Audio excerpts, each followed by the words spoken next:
Hello, welcome to Cinema Savvy, and welcome to the finale of our James Bond retrospective, or more like an epilogue. I say finale, we've got plenty more James Bond content coming out, so it feels weird opening saying it's a finale, but as you know, literally, George, just before we went live on this thing, you said this was always the end plan, and it was, review all the films, spoiler free, spoiler filled review on No Time to Die, which obviously you can go and check out on our channel now. It has been out for a while, but I think we can say I don't think there are any No Time to Die spoilers specifically in this video, No. so if you still haven't managed to see it yet, don't worry, nothing's going to be given away in this. It's all going to be very vague.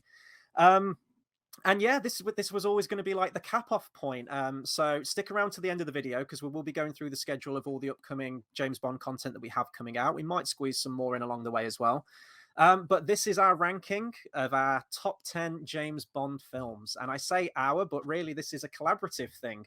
We've kind of been overwhelmed with all the people that we've had on the channel and the collaborations we've had, which has been great. And we've opened it up to those guys as well. So we haven't quite managed to get everyone, but we've got the majority of people that joined us on our channel. They've sent in their top 10 videos as well. And I'll pass over to George in a second, who's going to explain the rules behind this top 10 ranking and how it kind of works. So that hopefully by the end, we will have a definitive James Bond top 10. Obviously, it's all subjective, but we have got a wide scope of people. So it's going to be really fun. And just before I pass over to George, this is a cause for celebration. We've been doing this for about 6 months now, and it has flown by. Every time we keep trying to remember how long we've been doing this thing, 6 months, it has just gone like that. I still remember when we did the announcement video, Dr. No. It's mad. So in true celebratory fashion, I am trying. This has been a long time coming. I wanted this for No Time to Die. No, I wanted it for GoldenEye. Didn't get it at GoldenEye. Wanted it at No Time to Die. Didn't get it at No Time to Die. I've got it for the finale. So I've had a go at making the Vesper. I've never tried a cocktail before, so I want to say a thank you to everyone who's joined us on the channel so far. And here we go. Oh, what does he say in the Graham? film? He said that's not half bad in the film. I don't know what Atrocity. James Bond's got a stronger palate than I have. I think I'm going to temper that very gently throughout the rest of it. But before we get into it, over to George, who's going to explain the concept and go over the socials as well. Yes, guys. So comment below with your favorite Bond films, because at this point in time, we can't really talk about, the actual films themselves, because this isn't a special. We have 25 great videos where we did go through them more properly for you to do that. So if you haven't missed any, if you're newest to videos, if you're not familiar, we of course also did it weekly. What's scary, which has hit me this week covering the festival, we started it on the week of the Oscars. Oh my god. And the films at the festival have kind of slapped me across the face. I now realize we're slowly heading back into Oscar season, and it's just quite terrifying at how great this Bond thing's been for the whole of the summer window. So if you are new, do comment, like, share, subscribe. We've got more Bond things coming on the way. We have said there will be Bond stuff next year. We'll probably figure out next year's stuff a bit closer to 2022, but it's the 60th anniversary. There's other things we can do on the channel, and it won't be like we pop up for a week. We want to do videos across the year, so do stick around for that. And of course, if you want to find out what videos are coming and when, get us on social medias: Twitter at cinema_savvy, Facebook.com/cinemasavvy, and Letterboxd.com/cinemasavvy. And I'm going to put Chris on the spot, not with the question. This is a potential challenge for the DMs. We have photoshops in this that you'll see at the end of people's ranking of the top 10s. I'm willing to open up for a day of torture on Photoshop and say, if you DM us your top 10, we will Photoshop it and send it to you. So I'm putting that out there for you guys. If you want your top 10, comment it tonight, fine. If you want it, DM us on the Cinema Savvy Twitter, and that will get done at some point this week. And if it gets too much, I'll tweet. I mean, you might be able to pass the templates over to me, and I can help you out with it. But George, on your head be it. You've just this is an exclusive. This is. I know. I don't think there'll be too much demand, but if they are, when you see the end of the videos, I'm more than happy to do it just as a thank you for you guys that have been on our videos. So that's for the people at home. But as with the top 10 concept, so this is the second time we've done this on the channel. The first time we keep saying was the Marvel Infinity Saga retrospective earlier this year. And I don't like to blow smoke up our ass. It went very well. It was a concept that we'd spoke about doing rankings before. We might have even done something before. Maybe we've done lists like so many channels, but we wanted something a bit different. And it was a collaborative group effort. So a bit like this, we had so many people that helped out across the Marvel series. We thought, why don't you send in your top 10s and we'll rank them and combine it? And that's obviously, that video went really well. It was a lot of fun to do. It was hard work, but it was fun, and it set again the template for this. And I thought that's going to work beautifully for Bond. And that was one of my big takeaways, that this will work for Bond. And one thing I must say about the concept, so everyone is sent in their top 10, not 11 to 25, just the top 10. The whole point system is off the top 10. You know, there may be films that people, it might be ranked low down. People might think, hey, this isn't worth being there.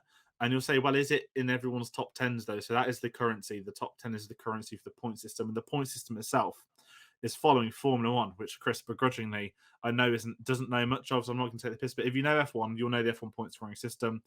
The way it works out is, rather than giving out points 10 to 1, this is a bigger system. It puts more value on the films you put higher up. So first place gets 25 points, second place gets 18 points, third place gets 15 points, fourth place gets 12 points, fifth place gets 10 points, sixth place gets 8 points, seventh place gets 6 points, eighth place gets 4 points, ninth place gets 2 points, 10th place gets 1 point.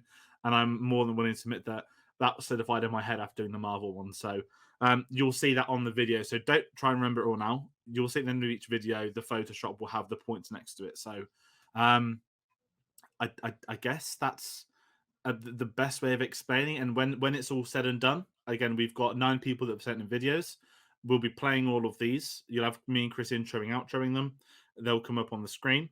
We've edited them in a way in which that we'll have different channels, collaborators sending in their stuff first. So, for example, we won't have both the Spy Hards, then 2 from A to Z, then 3 007s in a row. We stagger them all so that we've got a lovely build up throughout. So we'll be introducing every person, and once more, I'm going to say, before we head into this, we'll do it again. A massive thank you to everyone at home that's been watching these videos, to the guys that have been collaborating with us, and that is, of course, Cam and Scott, Spy Hards. We've had Brendan and Tom from A to Z. We've had Math, John, Tom from Ray 007. Of course, we've both been on their channel for their anniversary, so we got to meet some of the other guys who were lovely as well. Massive thanks to Shayla as well, to Calvin Dyson for coming on. I don't think I missed anyone. I think you got everyone. Beautiful. I think you nailed it. And once more, a big thank you to everyone. And we will have links in the description for all of everyone we've collaborated with over the last 6 months. Because, as I said, this is the kind of polite finale. That's the best way you can put it. It's a polite finale. Maybe the season finale. Maybe there'll be other ranking videos for Bond in the future. I don't think any as good as this. I will say that. Yeah. But all that being said and done, shall we kickstart this off? Yeah, so we're going to pass over to via video our other co-host on the channel, Tate. So he's prepared a video. Now, I want to say I haven't seen any of these videos. I don't know any of these top 10. So I, like you, the viewing audience at home, I am completely in the dark as all you are. So this is going to be an interesting experience for me to see where everyone's top 10s are. Yes, we'll be kicking off with Tate's first. Okay, so now it's time for my top 10 Bond films. And we're going to start with what I consider to be a controversial one, which is number 10, Skyfall. And people who know the channel and kind of watch our videos know that I don't like this film. But it's made it there at number 10, not because I don't like it. It's because it has one of the best production values of a film within the Bond canon, or just in general. It's a fantastically made film, and as much as I have my criticisms of it, I have to respect this film because it has done a lot for Bond and cinema. It's incredibly popular as well. I think it had, before No Time to Die came out, the kind of highest kind of revenue and stuff like that. So number 10, Skyfall. And number 9, The World Is Not Enough. This one goes under the radar for a lot of people. I really enjoy kind of the plots of the film. I really enjoy the villain, or villains as well. The song as well by Garbage is fantastic, and the only thing that I have a problem with this film is to do with the Bond girls. But we can forgive 1 or 2 things in the film if we get a film like that. Number 8, Man with the Golden Gun. Christopher Lee makes such a fantastic villain in this film, and it's such an entertaining film. This is something with the Roger Moore era where you can just kind of throw them on and just watch them because they are just there for entertainment and they're great to watch. And Man with the Golden Gun encompasses that as just a fun, fantastic journey to go along with it. And number 7, License to Kill, one of the most serious Bond films. This one is a fantastic revenge story, and I really enjoyed Timothy Dalton's performance in this. I don't think he had enough time to kind of fully mature as Bond, which is a shame. But this film is the better of his two films, and it's very, very, very, very entertaining to watch just in general. I thought it was fantastic on rewatch. At number 6, we have Goldfinger. Yes, the classic, the one that has stood the test of time. This one is the go-to when people say, "Oh, name a Bond film." It's probably going to be Goldfinger, purely out of just the song, the iconic villains, just the brilliant performance that goes into it. This film is the classic Bond film, and it sits at my number 6. At number 5, we have GoldenEye. One of the best introductions to a new Bond, with Pierce Brosnan jumping off the dam. A fantastic villain, a really, really entertaining plot, brilliant characters being introduced and stuff like that. This was just the Bond for a new era, and it worked. It worked so well. So that is why it's at my number 5. And number 4, on Her Majesty's Secret Service, the one that people seem to skip, and it's a shame because George Lazenby is actually okay in his performance. It has the best Bond girl, I personally believe, or one of the best Bond girls in the Bond films. This film is brilliant. People should give it the time of day. It's a fantastic, fun, kind of campy, kind of spy plot. And I'm glad that it's getting more recognition nowadays, but people should have been watching it from the start because it is a generally fantastic film. And number 3, we have From Russia with Love. This is the best spy film out of all of them. It's the one where Bond does the most spy work. It's one where he just kind of, Sean Connery as a character, this is him as Bond. I mean, he goes action, he goes campier and stuff like that. But this film is just a good spy movie. And I love it for that.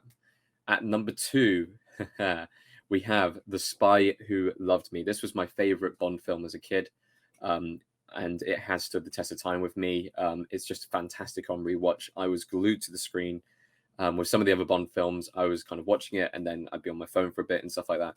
With this film, you just have to sit and watch and just sit there and just take it all in, because everything from the villain down to just the performance from Sean Connery, just the supporting actors in it, it's just a brilliant ensemble affair.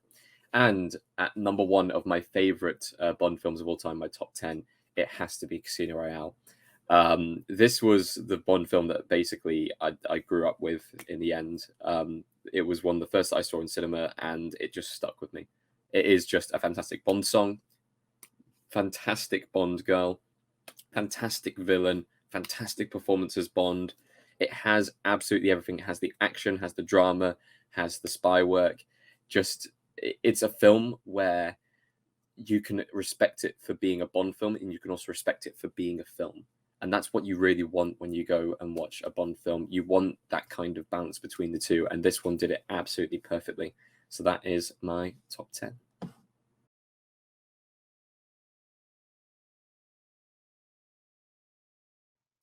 So that was Tate's video right there. Any surprises on there? I think for me it was, well, the fact that Skyfall even got in the top 10 for me is probably the biggest surprise for me, because I know that Tate's been very vocal about Skyfall, not even just during this retrospective, over the years. This is like something that's gone like way back. We've been talking about Skyfall. But I can see why it would be in a top 10. I'm just surprised it was in his. On Her Majesty's, I thought would creep higher. In all honesty, I thought that would be maybe number 1, number 2. But, you know, the number 1, I am not going to disagree with that at all. Casino Royale, I think we'll all agree. I think that will probably be one that crops up on the most people's lists. I mean, I imagine. I could be wrong, but I think that's a solid top 10 overall. Yeah, I'm going to bring up once more for people at home. Lovely. I mean, I'm biased, aren't I? What is not enough for me is lovely to see. So I'm going to sort of pick that one out there. But yeah, Skyfall.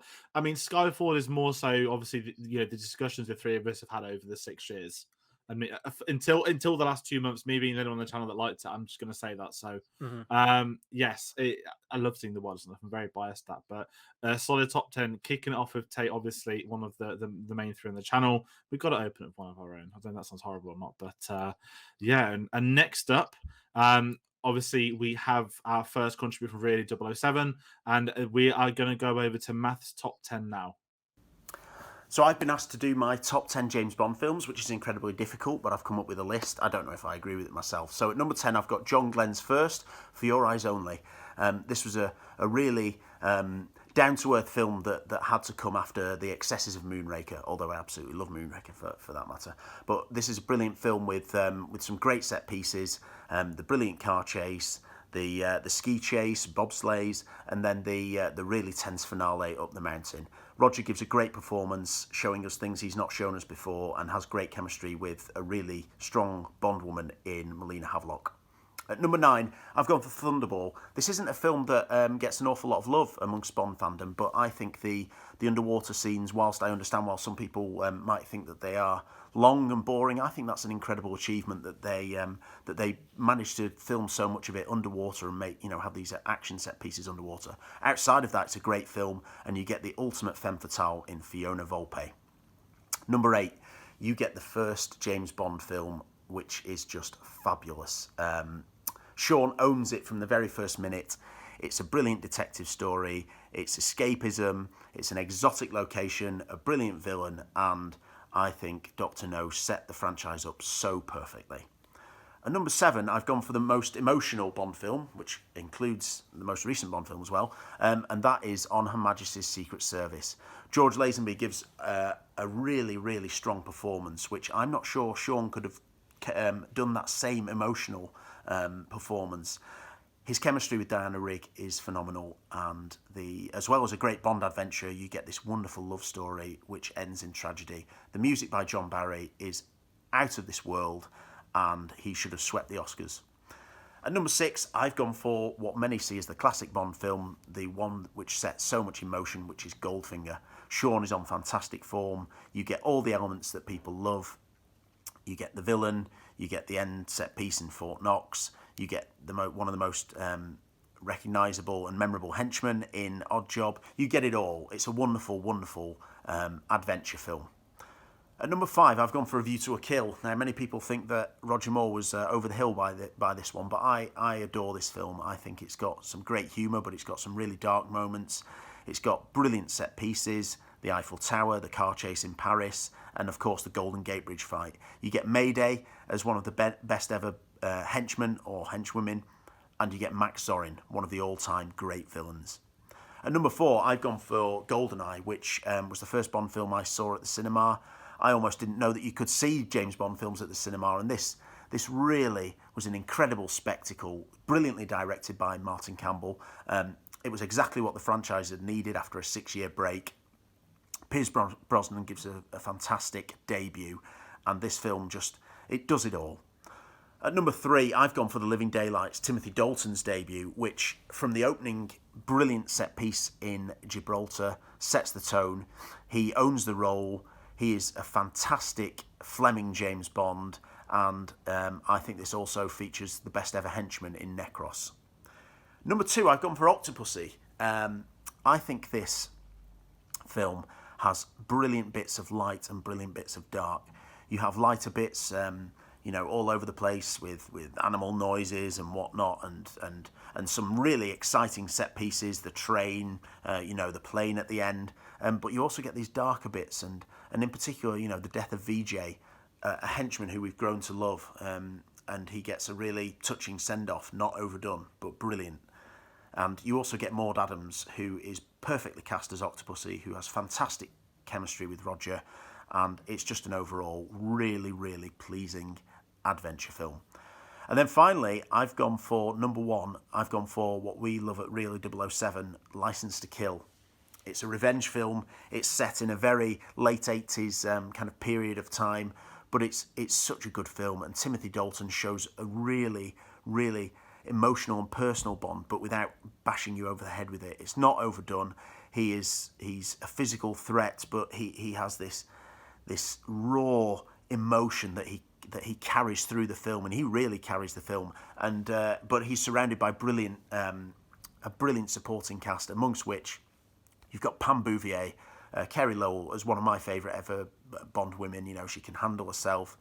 She's funny, she doesn't take any nonsense, and she's beautiful. You get a brilliant henchman in Benicio del Toro's Dario, and then you get Robert Davi as one of the best ever villains, as Franz Sanchez, a dangerous, realistic villain who sets everything in motion. So, that's my top 10. I hope it's acceptable.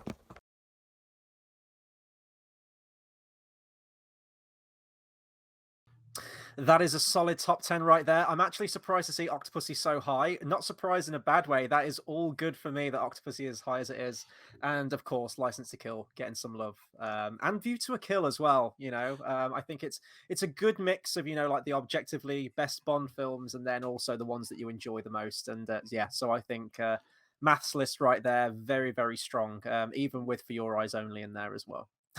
Yeah, I'm in the same boat as you. I mean, For Your Eyes Only, we know we're not fans of it. We know it's got its fans, but I love the bit of love for Doctor No and Thunderball. Yeah, the thing of the Connor era, because it was so long ago we spoke about it. It's one I kind of really want to revisit, but I also don't want to rewatch the Bond films just yet. So it's really frustrating. But Thunderball, it's very interesting in people's opinion. I think it seems to be a lot of the films everyone's seen, and I think adjusted for inflation, it might be the biggest after Skyfall, which is always an interesting topic point. But that is Math's top 10. I think it's another. Again, these are all solid lists for everyone at home. There's nothing ridiculous. There's no Dine of a Day followed straight up by Diamonds Are Forever or anything like that. I mean, you'd expect that on mine, but I was going to say we haven't got to your list yet, George. So it's all still to play for. It's a minor spoiler for mine. There's no Dine of a Day, which is a massive shame. But where we're heading now, we are bringing in the first of the two Spy Hards guys. We've got Cam's list now, and we're going to play this for you guys at home.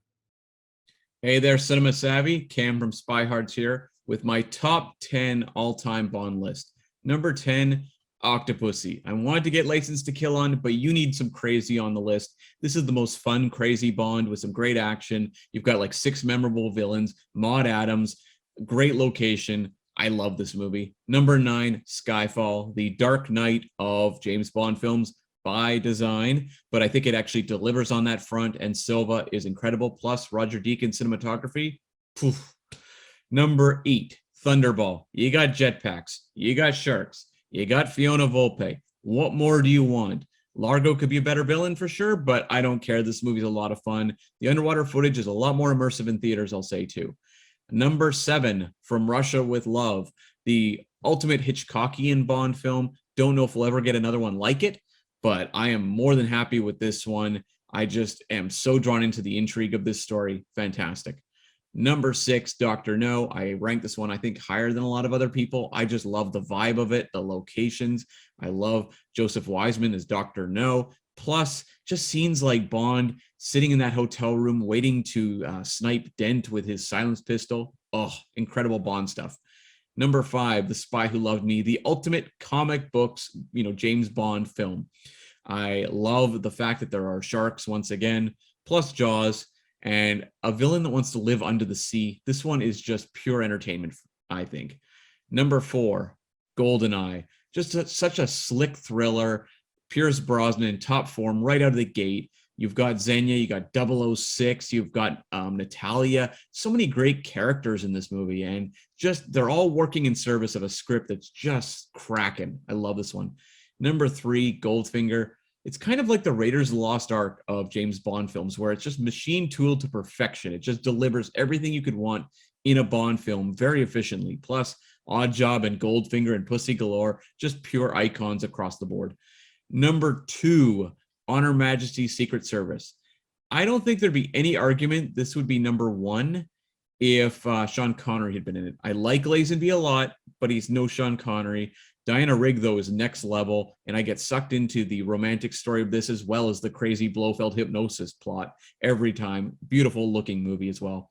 Number 1, Casino Royale. I remember Roger Ebert said that Bond films could be great entertainments, but not great films. This one shoots holes in that theory. You watch it, and it is a fantastic film, beginning to end, with Daniel Craig, just incredible out of the gate. Eva Green, Mads Mikkelsen. I mean, this is a fantastic film that just draws you into the espionage of Bond, as well as hits you with the tropes you know and love. So that is my top 10 list. Hope you guys agree with it, or at least have some fun making fun of it. So thank you very much, Cinema Savvy.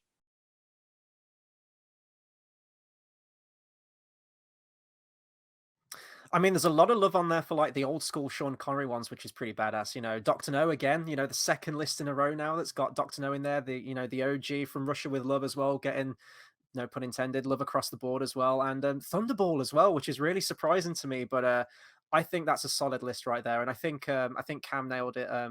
Hit it on the head there when he said From Russia with Love the most Hitchcockian as well. I think that's a really good descriptive for that. So there are no bad lists so far. They're all solid, and as we say, all subjective. But I don't think you could ask for a better top 10 than that, to be honest.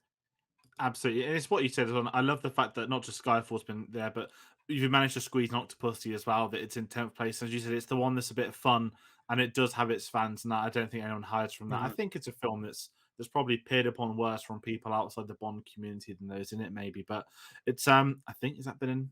No, it's not been in Tate's, but it was high up on math. So that's one to keep an eye out, people. That's popped up a couple of times already. And next up as well, we've got Brendan from the James Bond A to Z podcast. He joined us on our Dine of the Day retrospective, and he helped me fight my corner where not many would, although he does disagree with me about Madonna's song. But anyway, this isn't a Bond tier ranking. We've done that for the themes. If you want to check that out, do check that out. But we're going to bring up Brendan's video now for you all at home. So this is my top 10 James Bond films, starting in at number 10. The Spy Who Loved Me.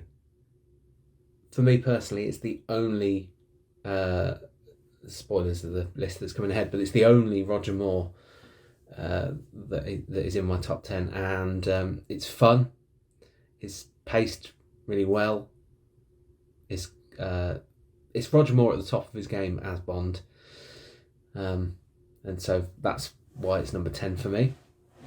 Number 9, The World Is Not Enough. Got quite a soft spot for this. Brosnan is my favourite Bond, and I think this is something they really tried to delve into the emotion of Brosnan's Bond.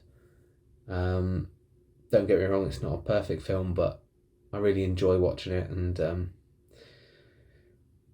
the pre-titles for that one is great as well. Number 8, License to Kill.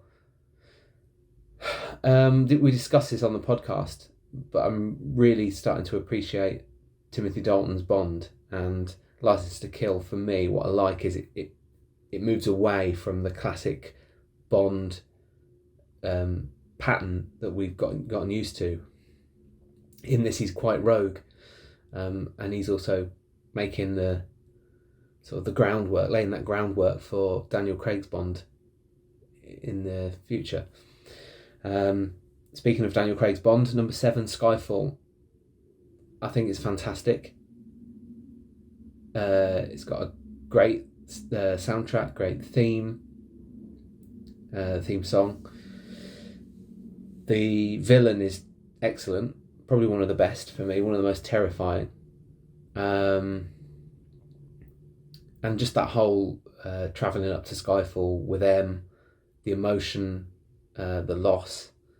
I just think it's excellent and well deserves to be in the top 10. Number 6, On Her Majesty's Secret Service. It would have been interesting to see it had Connery have played it, but I don't really have any problems with Lazenby in the end. I think he does a fine job. And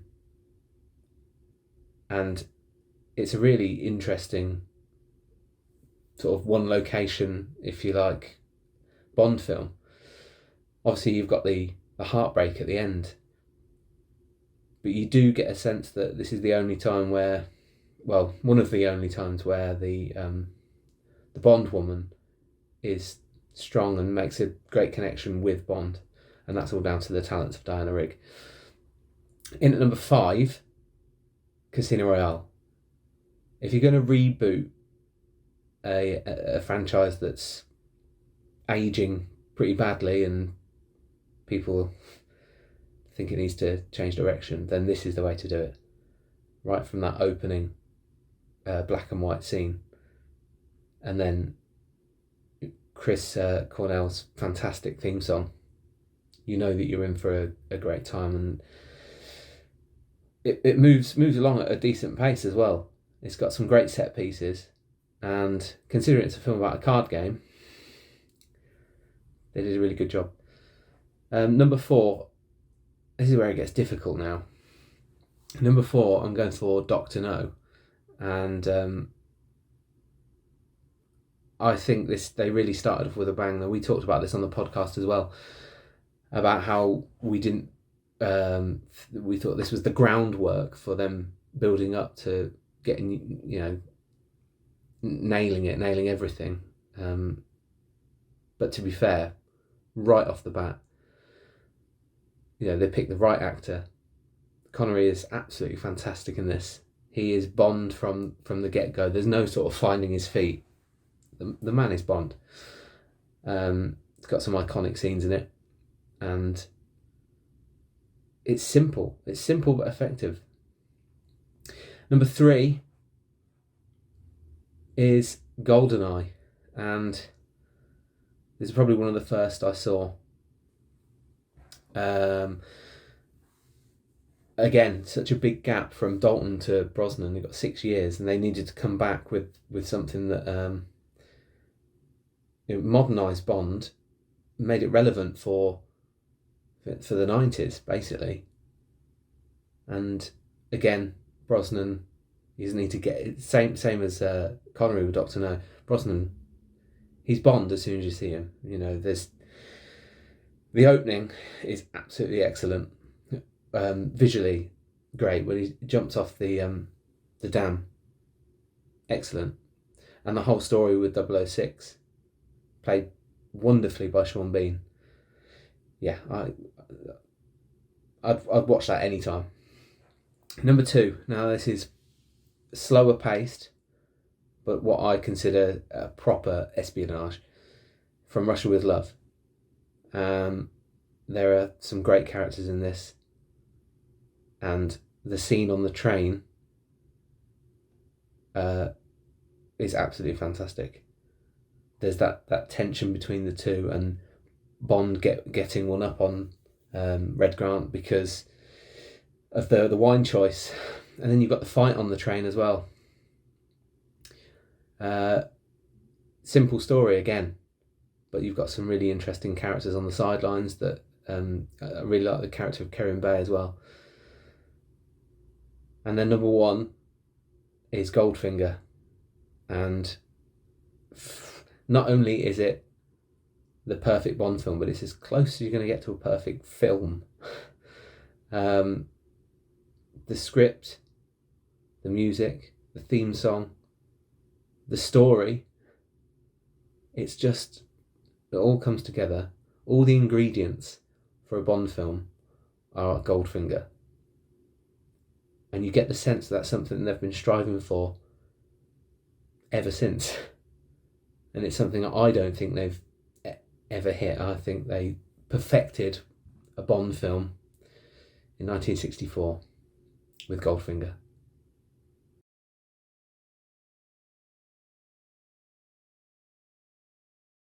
So that's a fairly diverse mix, I think, there of Bond films. 2 Sean Connerys in the top 3, though, and a Brosnan, which I know you'll be a big fan of, George, with Brosnan being your favourite. I think that's, again, I feel like a broken record here, another solid top 10, but it's interesting to see, and again, a lot of the earlier Connery getting some love as well, which is great. I'm sure there's some mathematicians out there quickly jotting down numbers and points and working it along as we go along. I'm not one of those people, but this seems like it's wide open for what's going to get in this top 10. We've seen a lot of, the same ones cropping up, but they've all been in different places, and that's key with the point system that you've come up with. Absolutely. I'm just going to bring this up once more for you guys at home. I'm pointing straight to The World Is Not Enough. I think I popped one takes this earlier as well. And as I said, this is a very personal film to me, so I'm love seeing that. And Skyfall wants more creeping, but we're getting I'm just loving the fact we've got some 60s love there. Some of the OG Bond films, they're essentially the first 3 in the top 4, but Brosnan separates that podium position. So that's Brendan's list, which is wonderful. And next up, we have, of course, Tom Pickup's coming in strong. This is going to be a fun one. We all know what's coming. Definitely expecting the top 5 Craig films, top 5. I'm joking. No, listen, Tom has been organising so many of these. He's got so many of the 007 guys on with us. He's invited us onto their channel. Yeah. So I cannot wait for you guys to watch this one. So I'm bringing up Tom's now. Good evening, everyone. It's been a pleasure meeting the Cinema Savvy guys and doing a few of the videos with them for the James Bond retrospective. I think we did Moonraker, Octopussy, Living Daylights, and The World Is Not Enough, and we love all those films.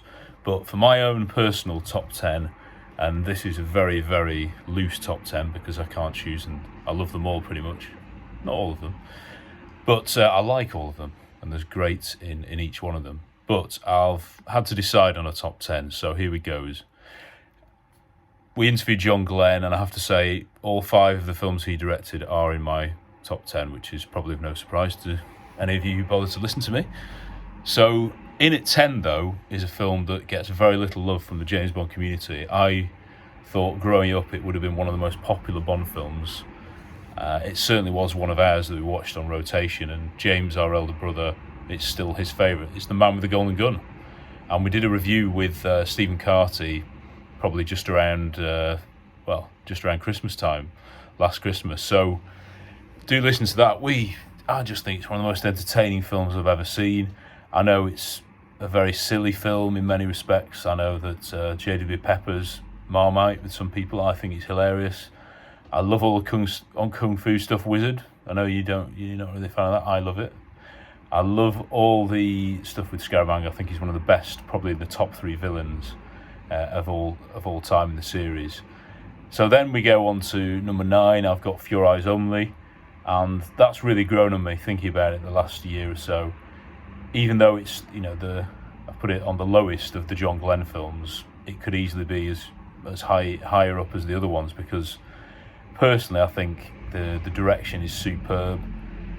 After Moonraker, which is brilliant at what it does, I also think For Your Eyes Only is superb for what it's doing. Roger Moore isn't really into all that stunt stuff and the serious stuff, but the stunts are brilliant, the story's great, and his performance is terrific. Number 8, You Only Live Twice. I think, again, growing up, I watched this on rotation. It's just pure escapist fun. I love it. I can't believe it's not talked about that much by the Bond community, especially on Twitter. So I've got to do my bit and make sure it is, because it's a cracking film. I don't buy that Sean Connery's bored in it. There's like 1 or 2 scenes where he might seem less interested, but could be a bit of acting, Who knows? Anyway, right, number 7, GoldenEye, the first film we properly saw as kids together. Certainly me, Rob, and my mate Leesy. We watched it for my 12th birthday, something like that. And yeah, we absolutely loved it and have been watching it pretty much on rotation ever since. I think it's Pierce's best film. The World Is Not Enough has really gone up in my estimations, but I still think GoldenEye is his best, and I know it's very popular with the Bond fans, much to the chagrin of many other Bond fans. Number 6, another one that people don't seem to like. They say the underwater fights are boring. Totally disagree. Thunderball. I think Sean is still at the top of his game. The music by John Barry is perhaps one of the best soundtracks in the series. You've got so many themes. You've got the sound of the underwater that he invented. The Bond girls in it. I mean, Domino is breathtakingly beautiful, and Fiona Volpe is one of the best female characters in the entire franchise. I love it. Largo, okay, the only bad thing is that Largo is the same voice as Tiger Tanaka, which has slightly put me off recently. But it's long, it's extremely Bond, and it's imitated many times since, particularly from Austin Powers, so you can see how iconic it is. And that's actually my top Sean Connery one, although the others, I love them as well. Number 5, On Her Majesty's Secret Service. What more do we need to say? It's just outstanding, isn't it, in every way. The only reason it's lower than number 1 is just because it's a bit of a tougher watch. It's very emotional. There's so much going on. It's not really one I'd want to pop on in the background. That doesn't take away from the fact that it is arguably perhaps one of the best in the series. Number 4, well, you see the top 4 are interchangeable for me. They're the Bond films from 1983 to 1989 that we're obsessed with.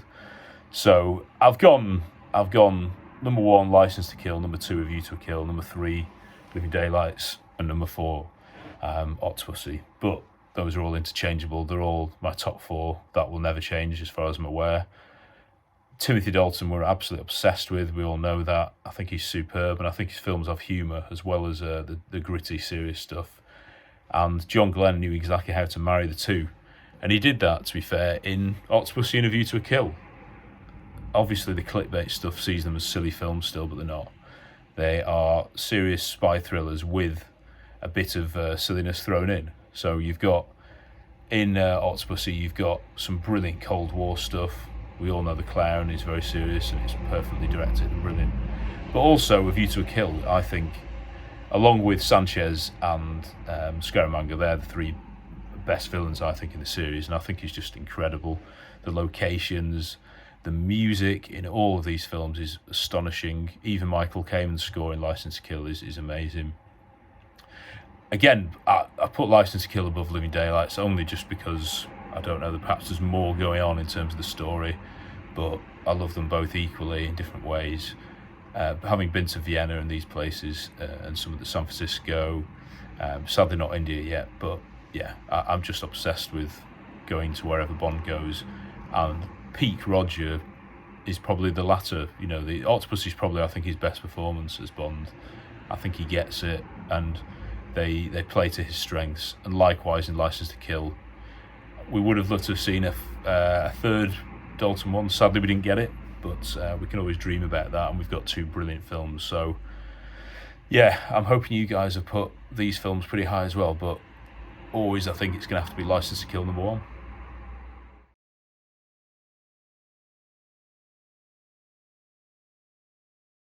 Tom, the absolute maverick right there with the top four. That was incredible.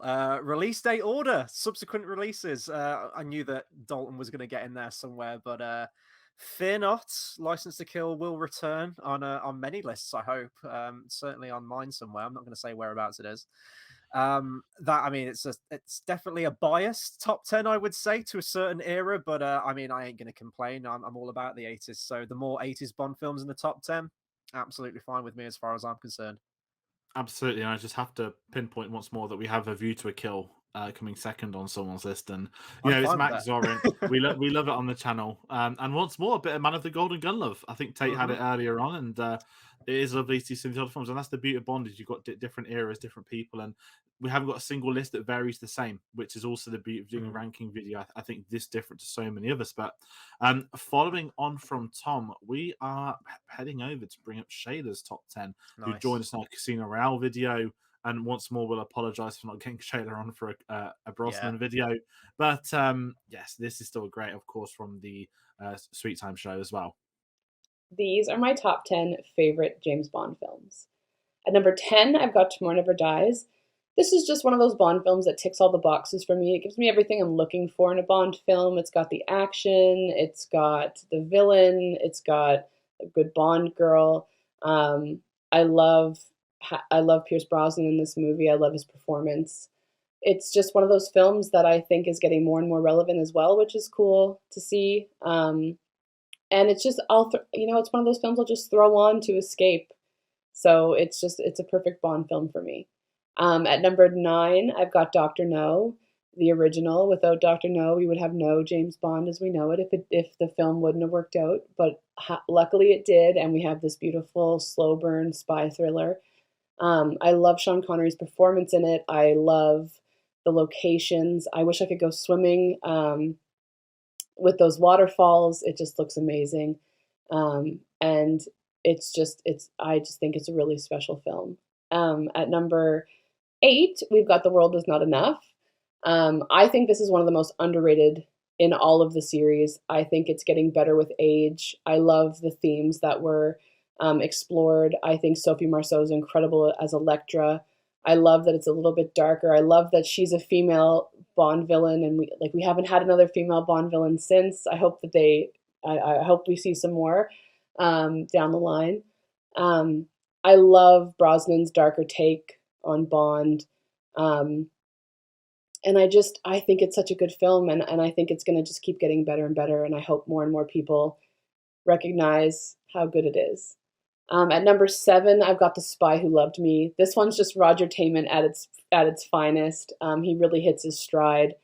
I think the soundtrack is beautiful. Jaws is terrifying. I'm not the biggest fan of Triple X, but she doesn't take away from the film. And it's one of those ones I throw on, at any time, because I know that if I throw on The Spy Who Loved Me, I'm guaranteed to have a really good time.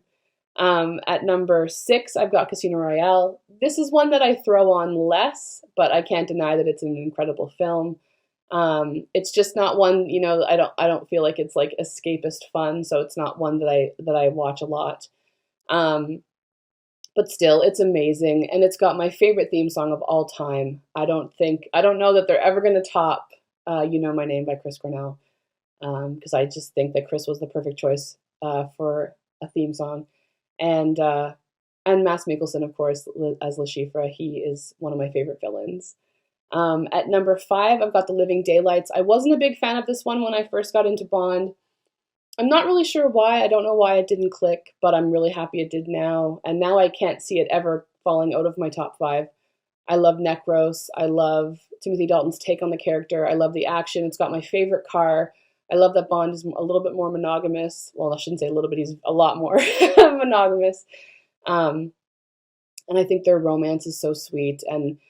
And the scene with Pushkin and Bond is one of my favorites in the whole series. And I just keep finding things to love about this movie, and it's been really fun to just watch it slowly creep up my rankings.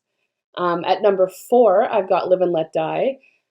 This is by far my favorite Roger. If you couldn't tell, I am a big, big fan of Live and Let Die. I just think Roger's so cool in it, and he's dressed, like his costuming is incredible. Whisper and Teehee are amazing henchmen. Baron Samedi is my favorite of all time. It's my go-to when I'm sad, and I really love it. At number 3, I've got License to Kill. This is another one that I was not too keen on when I first started getting into Bond, but now it's just it bounces back and forth between second favorite and third favorite, because I just think it's amazing. And it just keeps getting better with age as well, I think. At number 2, I've got From Russia with Love. I just think this is the best Connery. I think he looks so suave, and he's so cool in the movie. I love that Red Grant is basically kind of like his reflection. He's like the blonde version of Bond. I love the train fight. I just think it's an incredible movie. It's kind of like, it's so incredible you don't even really know what to say. But it's definitely awesome. And then at number 1, I've got GoldenEye.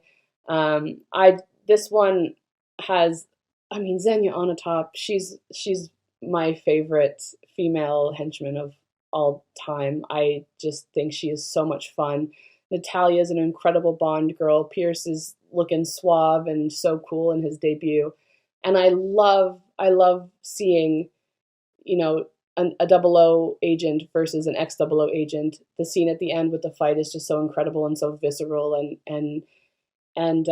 it's my favorite Bond film. I just think it did a lot of really cool things, and it made Bond relevant to a whole new generation, which I think was really cool. But that's my top 10.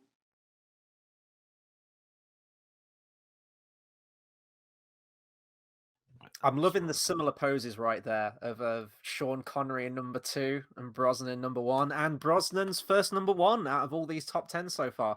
And, I was talking about this sort of like, watching these videos off camera and everything. I'm so glad Xenia's finally got some love in this top 10. It took Shayla to first talk about Xenia Onatopp, and I'm absolutely here for it.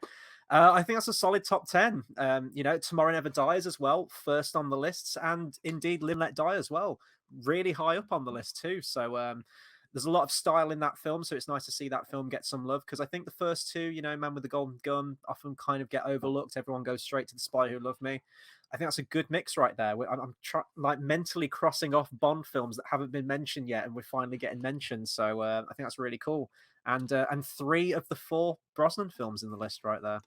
I was going to say 3 Brosnans, once more the boys enough creeping up. It's been that latter end on a couple of people's now, so Dr. No again as well. Throwing that in there as well. Dr. No, but as you said, it's that GoldenEye followed by From Russia with Love pose is the definitive Bond image, and License to Kill. We've said it before. We've said it so many times. We just wish License to Kill had a nice poster. Yeah. It deserved a poster like those other ones, which would have really helped. But that was Shayla's top 10.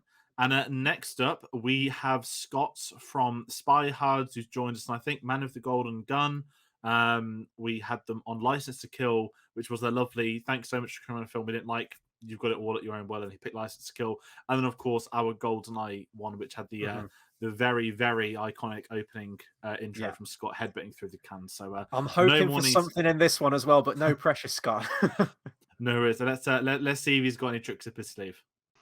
Hello, Cinema Savvy. It's I, Agent Scott, once again appearing from the shadows to, first of all, congratulate you on a gargantuan effort and a job well done on decoding the 25 Bond films. I'm glad we could have been a part of it, for Man with the Golden Gun, GoldenEye, and of course, License to Kill. But all things must come to an end. So you've given us one last assignment, one last mission that we've chosen to accept. And Agent Cam sent his top 10 video in. Here is my top 10 Bond films. Now, I will just say before I give you the list, it is more of a personal thing, this list. We do the knock list on Spy Hard's podcast, which is more of an objective best spy movies ever list that we're trying to compile. Whereas these 10 films are more something closer to being personal to me, films that I would reach for. Maybe not the best Bond films, but, they mean something to me. All right. So without further ado, let's crack on. At number 10, it is Roger Moore's only entry in this list. I'm sorry, Roger Moore purists out there.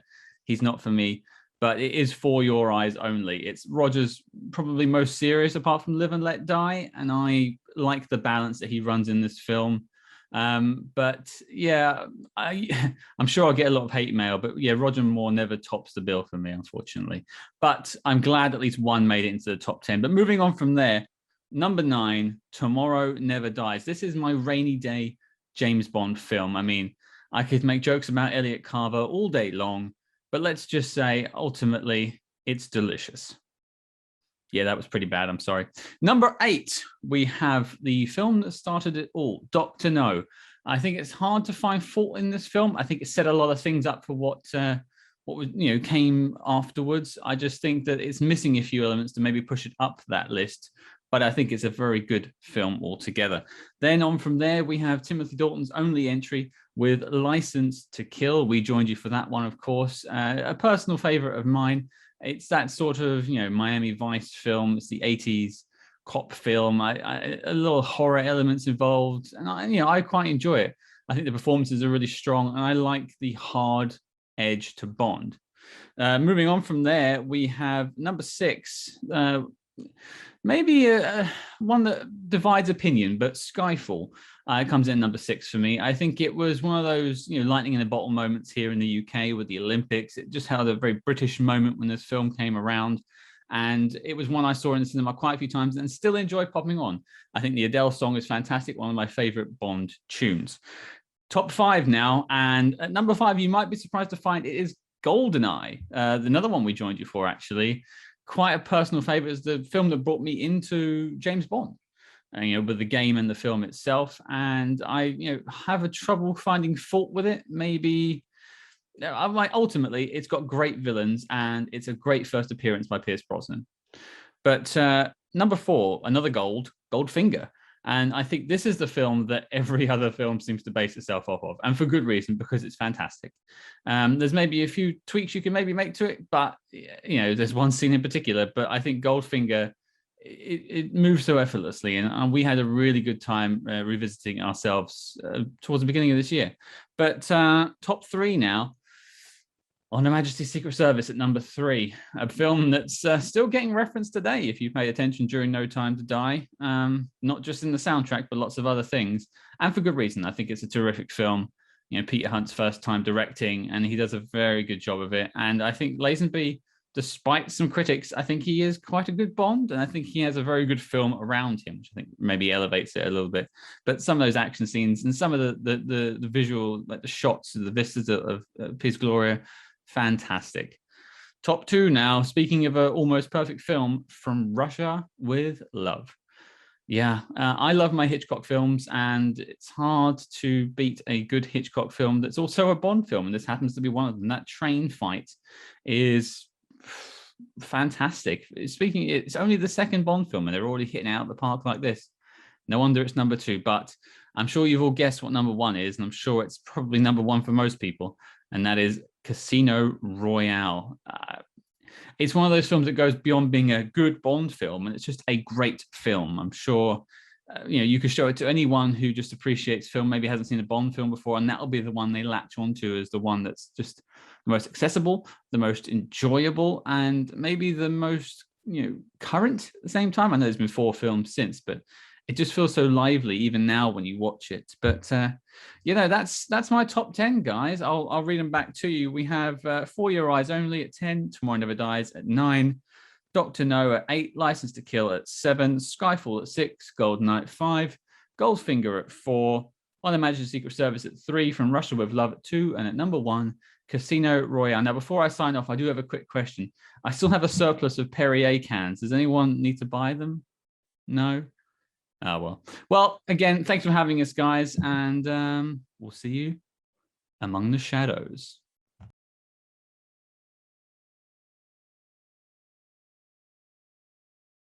And Scott did not disappoint with that. That was the amalgamation. I love the iguana as well on the top shelf as well. I don't think I didn't miss it.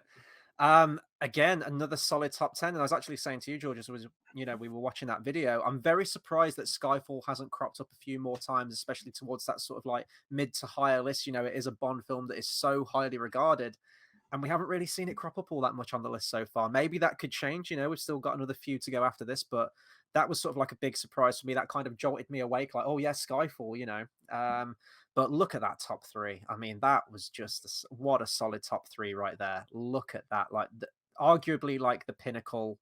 Some could argue Goldfinger or whatnot for Sean Connery, but the peak of all of those Bond actors, as far as I'm concerned.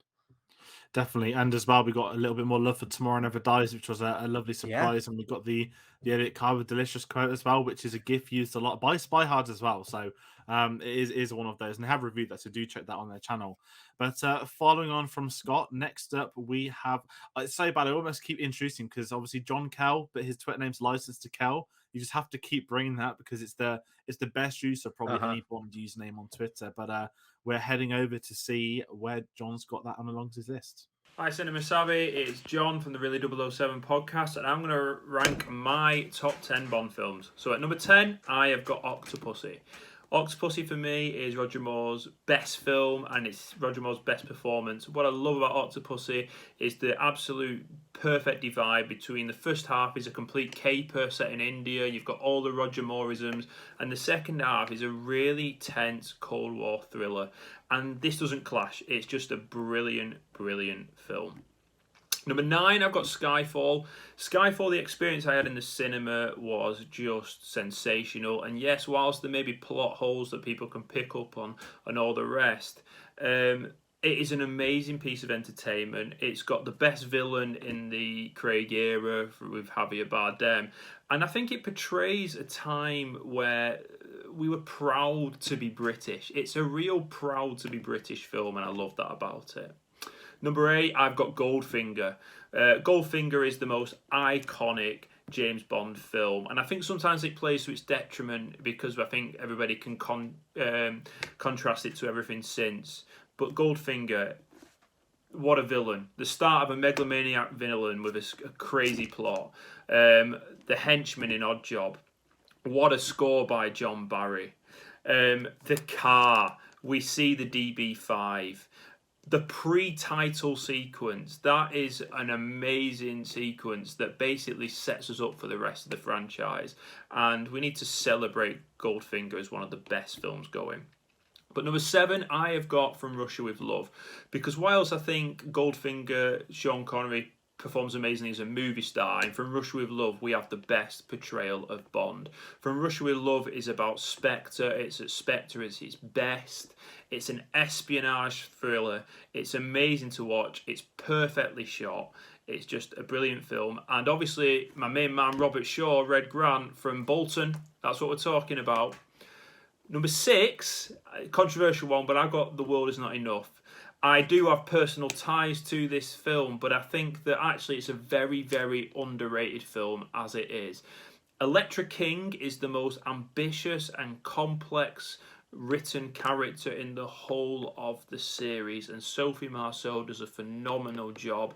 And that film, the more you delve into it, it just portrays a really complex character where you're not sure of her motivations. Brosnan's on absolute form. This is the first film I saw in the cinema, and it holds a very dear place in my heart. But coming into the top 5, number 5 is The Living Daylights. And that is because when I watch this portrayal of James Bond by Timothy Dalton, this is the portrayal of Bond that I see in the books. There are so many scenes where we see the conflict between a spy loving his country and wanting to do right, but also resenting the job he has. Put that in with an amazing score by Barry and an amazing set of allies, and we have got an amazing Bond film in The Living Daylights. But there are 4 that I prefer. And number 4, I've got Casino Royale. Casino Royale is the origin story. It is by far and away Daniel Craig's best performance as Bond. He becomes Bond through this film. It's got a great portrayal by Mads Mikkelsen as well, and he is fantastic in it. What a great song, and what a rich love story with Vesper Lynd.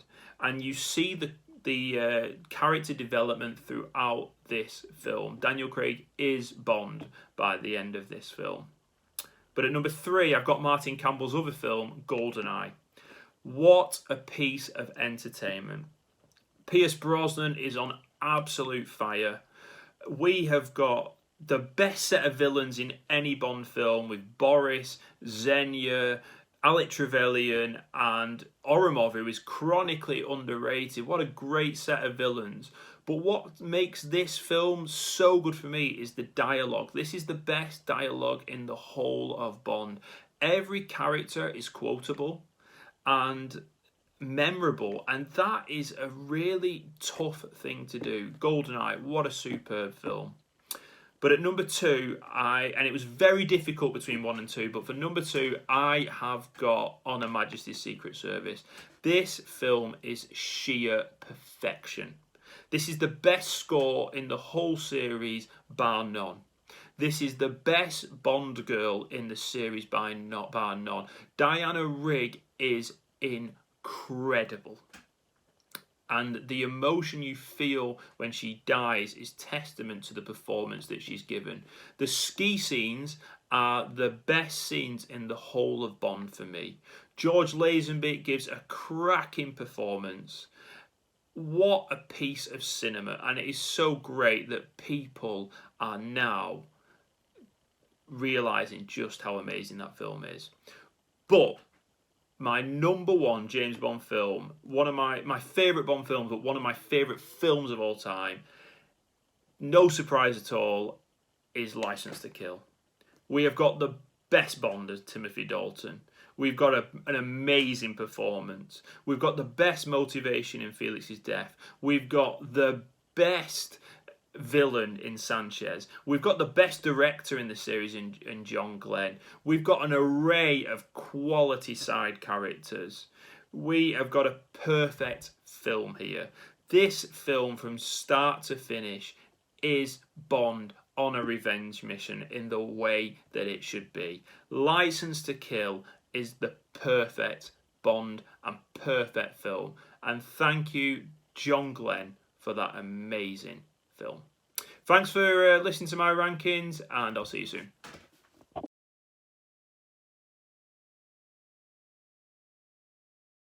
Well, we got some more Brosnan love in there, which is great. But the thing that surprised me the most was 2 Daniel Craig films in that top 10. And I mean, to be fair, arguably, and we're probably going to see some people that disagree with this, I would say the best 2 Daniel Craig films right there out of his tenure. But, you know, we might see some more crop up. We still have a few that haven't appeared in the list just yet. That could all change.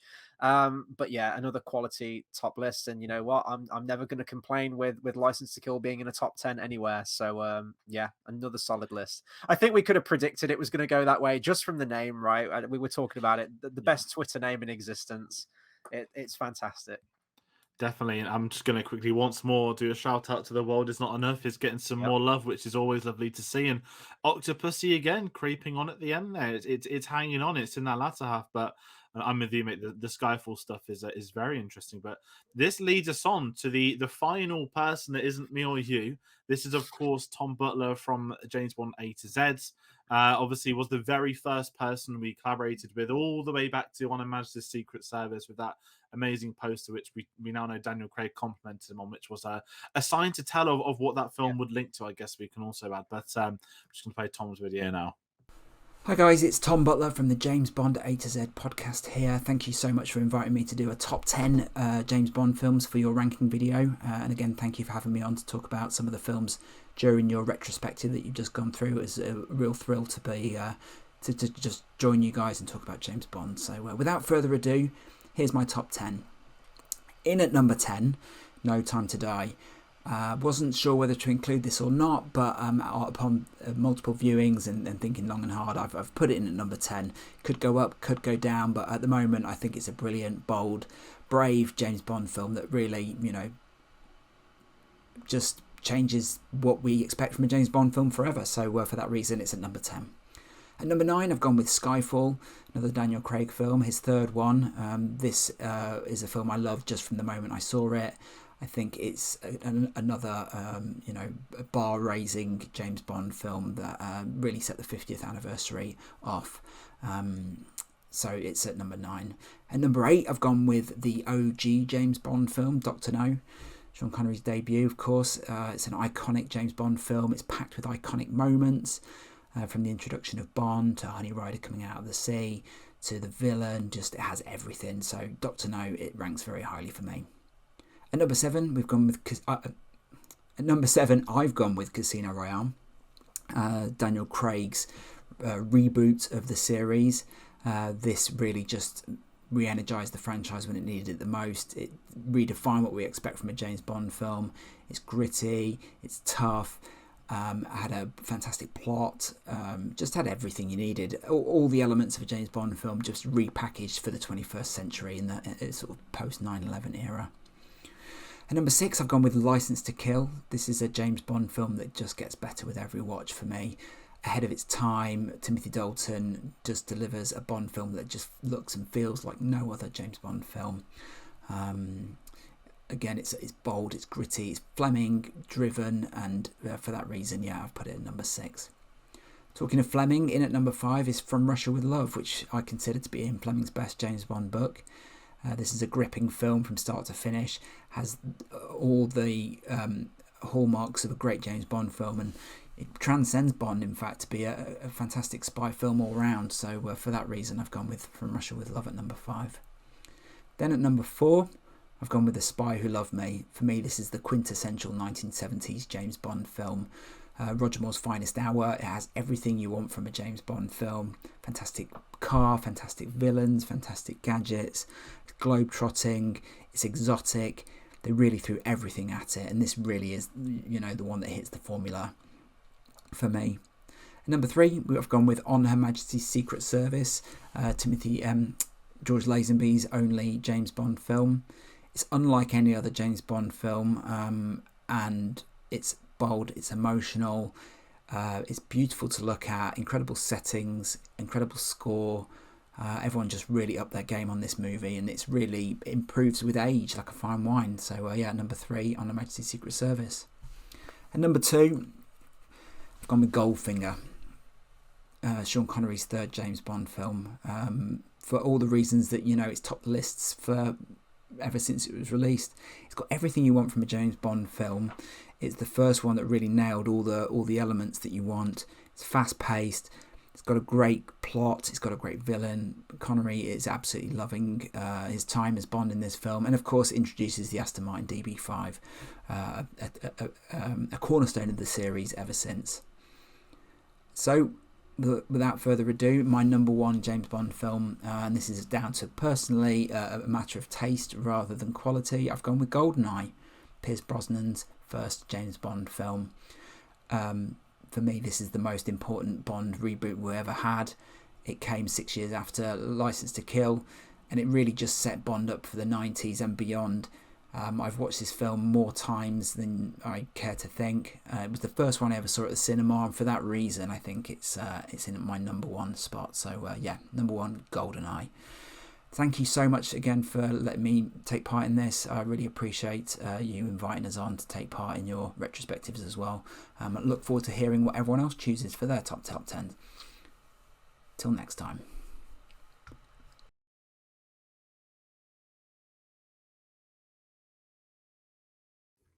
So we've got 3 Daniel Craig films in there, and the first appearance of No Time to Die as well. I guess it is kind of a difficult one, isn't it? Because it is the latest one out. It's only been out like a week or two at this point.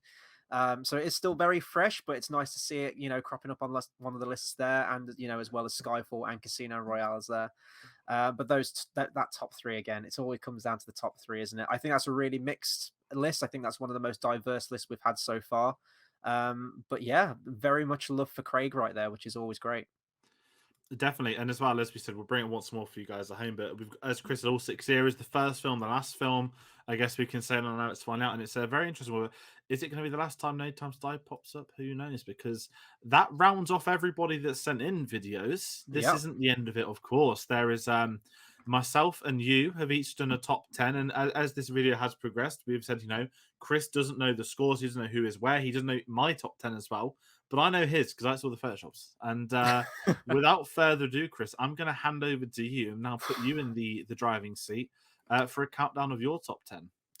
Well, strap yourselves in, guys. First off, I want to say I am still very much a fledgling Bond fan. I'm not as well versed as all the people that we've had on these lists, so do bear with me. But with all that being said, number 10, I have From Russia with Love, and I'm going exactly the same place that everyone seems to have gone with, and everyone does seem to go with this film. The ending is really the standout for me, that final act, the very, as people have mentioned on this, Hitchcockian, which I guess I've always kind of thought, but I've never had like a word to put to that film, but that absolutely nails it for me. That fight on the train is one of the starkest Bond fights. It feels, I definitely think out of the Connery performances, that's the one where he's the most spy movie-ish and what you think of when you think of James Bond, and that Barry score as well. I mean, it was John Barry's first Bond film as well. You could say maybe he over-orchestrated some scenes, walking into a room, and the Bond theme is just like going 10 to the dozen. You've got the action theme in there as well, which is one of my favorite Bond themes. I just think it's an all-round solid film. At number 9, we have the Bond film after it, Goldfinger. And I think this is the one where, I think we talked about this on the review, that formula really came in. And, you can pretty much chalk every Bond film that came after that one right back to this one. You've got the DB5. You've got the more sort of palatable film, maybe, the more commercial one, whatever you want to call it. It's entertaining as hell. I hoped it would hold up when I did my second rewatch of it, when we did this retrospective, and it absolutely did. Love me some Goldfinger. At number 8, we have Moonraker. I'm sorry, guys. I put Moonraker above Goldfinger. I'm not even sorry. This film is an absolute guilty pleasure. I'm not going to chalk it up to be something different than what it is, but it's just so goddamn entertaining. To me, Roger Moore excels when he is being the quippy, comedic, James Bond that he is. And this is definitely the peak of that. It's very ridiculous. It's completely ridiculous, but it also does have some great moments. I think the models and the CGI antics at the end, well, the like the special effects and everything, the sci-fi stuff really holds up genuinely well. And it opens with some of the best stunt work I think we've seen in any James Bond film with the parachuting scene. Love me some Moonraker. The villain's great. Absolute guilty pleasure film. Number 7, we're going to another guilty pleasure film, A View to a Kill. Sticking with Roger Moore for right now. I mean, I'm just going with Christopher Walken on this. Like, Jesus Christ. Like, when I knew that he was the villain in this film, I knew that he wasn't going to disappoint, and he certainly didn't. Coupled with a killer soundtrack, 80s film, Duran Duran. A lot of people said that this was sort of like his weakest hour because he was very old. There are still some triumphant moments in this film. The bit where he comes down the ladder to the fanfare, absolutely love it. And I think a lot of people are hard on this film, quite wrongly so. Number 6, I've got GoldenEye. Probably one of the most enjoyable cinema-going experiences of my life. I'm so glad that we got to see this on the big screen. Xenia, my God, Xenia on a top. Easily one of the best characters in the Bond legacy, and a solid reboot for the 90s. It is a shame that Dalton didn't get more, but what a powerhouse, opening act essentially for Pierce Brosnan. Love it. You've got Sean Bean in there as well. Great roster of villains in there. I think the only negative thing is the soundtrack, which a lot of people talk about, but it's just such a solid film and infinitely rewatchable. And Boris. No one's mentioned Boris. I'm going to be the first to mention Boris. Number 5, we have Octopussy. And I honestly think that this ranks so highly on my list because of sort of the attitude that I went into this film. This one seemed to be one that most people hated. You'd always see the picture of Roger Moore in a clown outfit. and it was like this was Bond's lowest hour. But then when you watch it in context of the film, I actually think this is Roger Moore's most diverse performance within the film itself. You know, some people could argue For Your Eyes Only, where we get to see that serious side, but doing the comedic and more serious and more urgent, everything comes together in this film. I definitely think this is a Bond film that stayed with me the most. All the villains in there, you know, Kamal Khan's fantastic. Maud Adams is great. And the final act with that plane might be one of the best final acts I've ever seen to a film. Love me some Octopussy, and definitely one that I'm going to go back. Although I don't like the Tarzan scream, that's still, apart from that, it's great. Number 4, The Spy Who Loved Me. There's a lot of Roger Moore on this list, but I agree with Tom Butler on this one. I definitely think this is Roger Moore's finest hour. This was Roger Moore's Goldfinger, as far as I'm concerned, where everything came together. It is one of those films where it seems very formula-based, but everything is firing on all cylinders. You've got some great cinematography there as well, with Jaws' first appearance in Egypt. Just Jaws as a bad guy himself is fantastic. The overall plot is completely over the top, megalomaniacal. It's great, wonderful soundtrack, and just brilliant, just constructed film. The lair at the end, it's just great. Number 3, Casino Royale, and I'm kind of umming and ahhing now in retrospective. Maybe this should have been my number 2, but it is my number 3. It was the first James Bond film I ever watched, so it holds a special place in my heart, and it is still, to this day, my favorite Daniel Craig James Bond film out of all 5. Now we've got all 5 to comment on. It's just a solid film all round, and a great James Bond film. You know, he might not be my favorite James Bond within the film itself, but his chemistry with Eva Green's Vesper is undeniable. It's a hard-hitting love story. Mads Mikkelsen's one of the best James Bond villain. I love me a casino. I love me that environment and poker and all that. So just getting to see these long drawn-out scenes of poker, that's as exhilarating to me as any, you know, high-budget action scene as far as I'm concerned. So Casino Royale at number 3. Number 2, On Her Majesty's Secret Service. Now, you know, I'd probably watch Casino Royale over watching this film, but I rank this at number 2 purely because of the impact this film had, and how when you look at it in the Bond history, it kind of feels like a diamond in the rough. You know, you'd had Thunderball before it, or was it You Only Live No, You Only Live Twice was before it, wasn't it? I think. Yeah, You Only Live Twice, and then Diamonds Are Forever afterwards. So sandwiched in between those two Connery films, you have this absolute gem. And it was the first one to me that took James Bond completely seriously. It was the first emotional Bond, and you can see this being the precursor for what we'd get with the Daltons and the Craigs, and even more contemporary as well. That, you know, the latest James Bond film, without giving anything away, there are a lot of callbacks to On Her Majesty's Secret Service. So it is that one that thankfully I think a lot of more people are coming around to now. Lazenby, it's the one and done. It is that unique Bond film. It does stand out on its own, and it holds up on its own. So for that reason and the impact that it had, it's at number 2. And maybe unsurprising to a lot of people, my number 1. I've been talking about this film a lot. You know, if you follow us on Twitter, I've been watching this film recently. License to Kill. It's bloody fantastic, and you know, it shouldn't be a surprise to me that my number 1 happens to be an 80s movie. I hoped it wouldn't turn out that way, but it's something deep, you know, ingrained in myself that has to make me pick the 80s movie for this.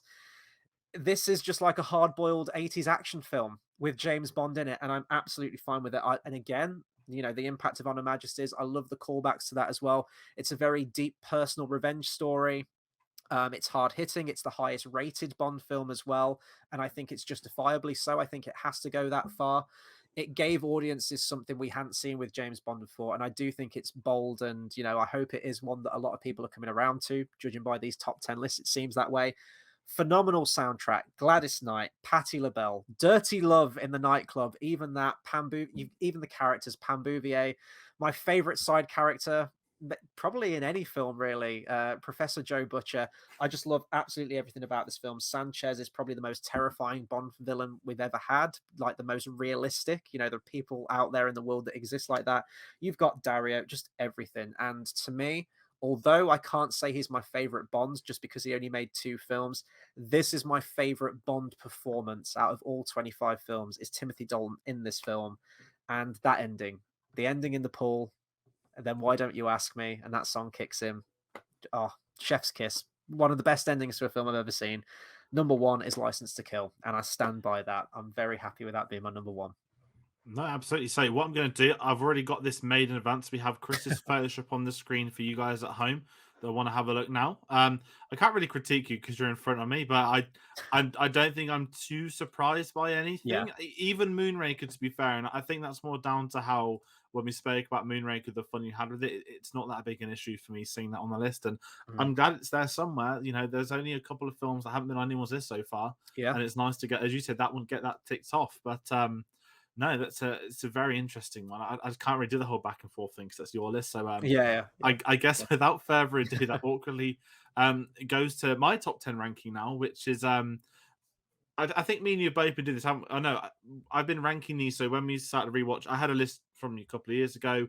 I deleted it off Letterboxd. I switched it to private, and I've been starting from scratch. Every week we did, I had this ongoing ranking so that films could stick with me contextually. And at the end, I had another look down. Thought, okay, what's changed, what hasn't, and I'm going to head into this. It feels really weird. I'm so scared I'm going to say the wrong film, and I've got them written down on the screen there. In 10th place, surprising nobody, is The World Is Not Enough. I've spoke so many times about this being a very personal film. The first Bond film I watched, the video game as well. So all that stuff, it has to go in my top 10 regardless of whether there's a film or two below that probably could have gone in. I have intentionally made sure that it was in this top 10. In 9th place, a film I was very surprised about seeing, in absolute truth, was From Russia with Love. And this is what's been amazing this year is, in other years, I've never disliked the film, but when I was younger, I was quite bored. And I think as the years have gone by, it's sort of I don't want to say it's aged well because it was out, 30 plus years before I was born anyway. But it's one of those films I think as I've got older, I appreciate it far more than I had before. And everyone spoke about the train fight, but I don't think you get the train scene without the build-up. I love the opening scene with the different Bond. And I was like, aha, they've got us. They've done it. How have they done it? So From Russia with Love, I have a lot of fun with. And I think I've kind of said to you across the night that I really want to rewatch a couple of the earlier ones more so than the more recent ones, just because it's obviously been 6 months since we started doing them. So 9th place, From Russia with Love. 8th place, this is my elite top 8. I'm calling it now. It used to be an elite top 7. In 8th place, I've got License to Kill. Okay. This is a film that I have an absolute whale of a time with, and I love it. And I love the fact it's different. Obviously, it came out in '89. As you say, it's the '80s drug film. I always call it. It's the most like un-Bond-esque one. I don't mind that. I want the series to be bold, to go into new directions. They've done this a couple of times, so I absolutely love this film. I love Dalton. I'm the same boat as you. He just didn't get the third one, and I'm just gonna say the third one that whatever scripts are made and whatnot, I'm just so glad that he didn't do it anyway. He went out on a high, didn't he, with it? Yeah, he went out on a high. It might not have looked like that in 1989, but in 2021, it's an absolute high, one of the highest highs of the Bond series. So License to Kill right up there. 7th place, we have The Spy Who Loved Me. Now, I've kind of said this before, I'm not the biggest Roger Moore fan. I love him, and I love him more so than him as Bond.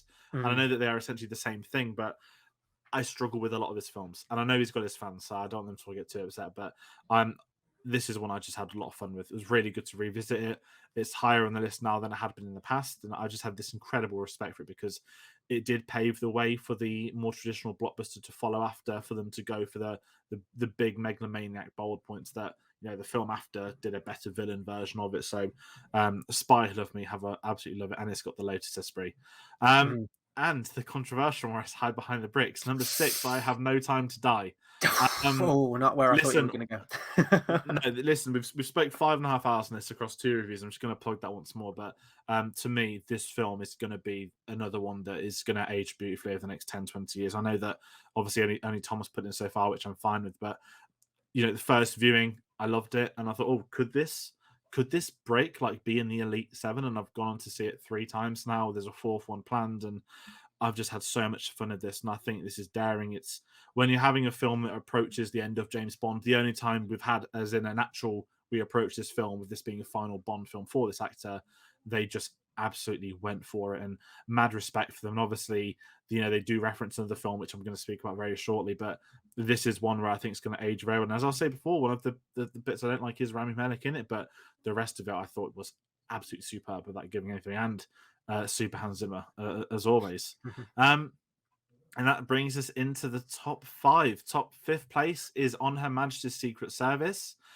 I physically can't put No Time to Die above On Her Majesty's because it's just, it respects it so much. It's obviously it's using some of the soundtrack beats as well. There's no hiding from that. But, I think there's a reason why they isolated that film. That was the film that didn't have respect for many decades casual viewer didn't know what it was.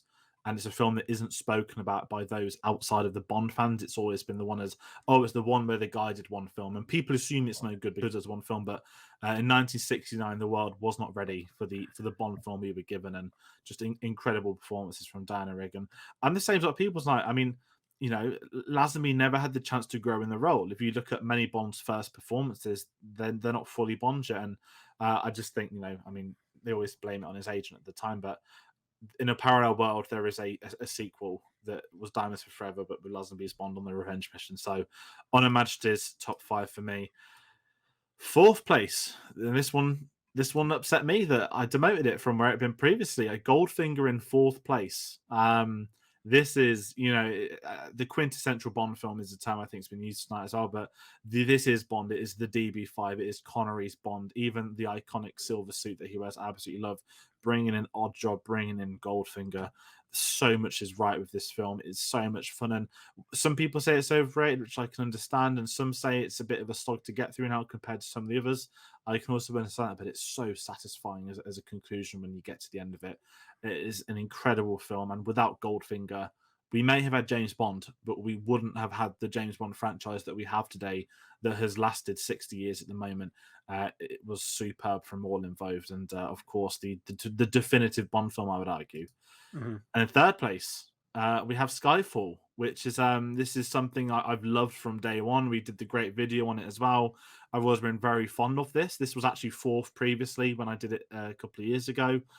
And I just believe this to be the best made Bond film. I think we spoke about the direction in the past, but Sam Mendes isn't a traditional Bond director, but what he brought into it for the 50th anniversary, what they went to do, Javier Bardem, my word, he is just superb. I love him in this. I've loved him since day one. It is the perfect film. And I think, again, this is the best film that is a James Bond film. And I think there's so much to respect in the whole 2012, the anniversary as well. That adds to the excitement. Even the Olympics sketch, it adds to it. But I just have to put up there. And the farewell from Dame, well, I guess the Spectre camera doesn't really count, but the Dame Judi Dench final film, if we can call it that now. And in 2nd place, this is hard. Okay, so my top 2, I think I've said this to you before. My top 2 are like here and here. Like these 2 can switch. There's a gap. There's a top 2, there's a gap, and you've got the rest of the top 8. And I think because to me, they're the elite bracket. And I have this, you know, thing. Is this my favorite film? Me and you spoke about this across so many franchises. Is this my favorite film, or is this the best film? Now, I've said Skyfall's the best film, so that kind of actually rules that part out. So, 2nd place is Casino Royale. Oh, okay, yeah. There is something about this where, you know, I was 10 years old when this came out. I saw it at the cinema. From that opening in black and white to the song to everything, I just loved it. Then didn't have a clue what poker was. Still don't really have a clue. And when I tried it last year in lockdown, my friends was like, "What's the flush from James Bond?" And they're like, "Impossible, never going to happen." And I was obviously disappointed. And of course, you've got the martini as well to match it. But Casino Royale, you know, it kick-started the Craig era, and I think now we've had the final of that era. It's time is going to make his films look so good that we had this complete character arc. And I think Casino Royale, I said Goldfinger's the definitive film. I don't know if, as far as origin films go, let alone Bond, if you'll ever get a better origin film in cinema. And that's a very big praise. And I almost said it's the best first Bond film, but unfortunately to me, it's not. To me, number 1 stealing this for me is GoldenEye. You know, come on, it's Brosnan. Of course it is, you know, yeah. How do you not take away? I think when the Prince Charles Cinema put those tickets on, so I was like, okay, I'm going. I was like, Chris, you got to come. Like, if there's one to watch the cinema, it's this. And it's just an experience. I think the history, you can add the game into it as well, having that history that came after. But it's Pierce fucking Brosnan, isn't it? It's just so good that every line for 30 minutes is a one-liner. You love all the characters. You love the hero. You love the villains. You've got Zhenya. You've got so many other people. As you said, you mentioned Boris earlier. Oromov. There's so many great characters. And Hagrid popping up, who we always Robbie Coltrane's great scene. And I think GoldenEye, you know, you have to look at the predicament of 1989, not dissing on License to Kill, but the Bond franchise was almost dead financially and legally. There were so many troubles, and you know, you got to bring this into a new world. You've had a gap, and you get your man Pierce Brosnan to come in. The opening scene, I almost said Alec Baldwin, obviously not Alec Trevelyan, bringing in Sean Bean. Wrong franchise, Alec Baldwin. He's in Mission Impossible, awkward. But no, you can't look past GoldenEye for me. There's so much enjoyment. If someone ever said to me, if you want to watch a Bond film on any given day, what is it going to be? 99.9%. To me, it's GoldenEye. If there's a new viewer who's new to the franchise, I do say Casino Royale. And if that's a tick, I'm like, now you've got to do GoldenEye. You've got to get to the Brosnan era. And as I always say, director as well, Yes, two completely exactly. different films, but 2 for 2. And I just think I can't not put GoldenEye number 1. It is to me the creme de la creme of the Bond films. And my word, in an alternate world, we have more Brosnan films. We have a Brosnan coming back at an old age. I don't know, but what an absolute icon. So that's gonna round out my top 10. I'm gonna quickly bring it up on the screen. So we have it solidified there. Again, is there anything that stood out to you? That's what I kind of want to ask now, because I've been very cagey. I've tried not to give anything away. I know we've spoken about stuff before. I mean, I did predict what your number 1 and number 2 is going to be. I think that's unavoidable. Knowing you for as long as I have, I think, in these Bond reviews that we've done, I thought it was heading that way. But that's a beautiful Daniel Craig sandwich that you've got going on right there. You've got Brosnan in the middle, and then you got the 2 bits of bread, which are the Daniel Craig films. It's nice to see Skyfall that high. I'm actually, as I mentioned before, I'm surprised that it hasn't featured that highly on a lot of other people's lists as well. So it's nice to get there, and I agree, like, objectively it probably is one of the best made, if not the best made Bond film out of all of them, in all honesty. Cinematography wise, directorial wise, and as Cam mentioned earlier, it is the Dark Knight, isn't it? It's very much the impact of that film is influencing Skyfall, but it did its own thing with it as well. I think that Casino are probably the 2 best made. That's what I stand with that. I know other people disagree, but absolutely.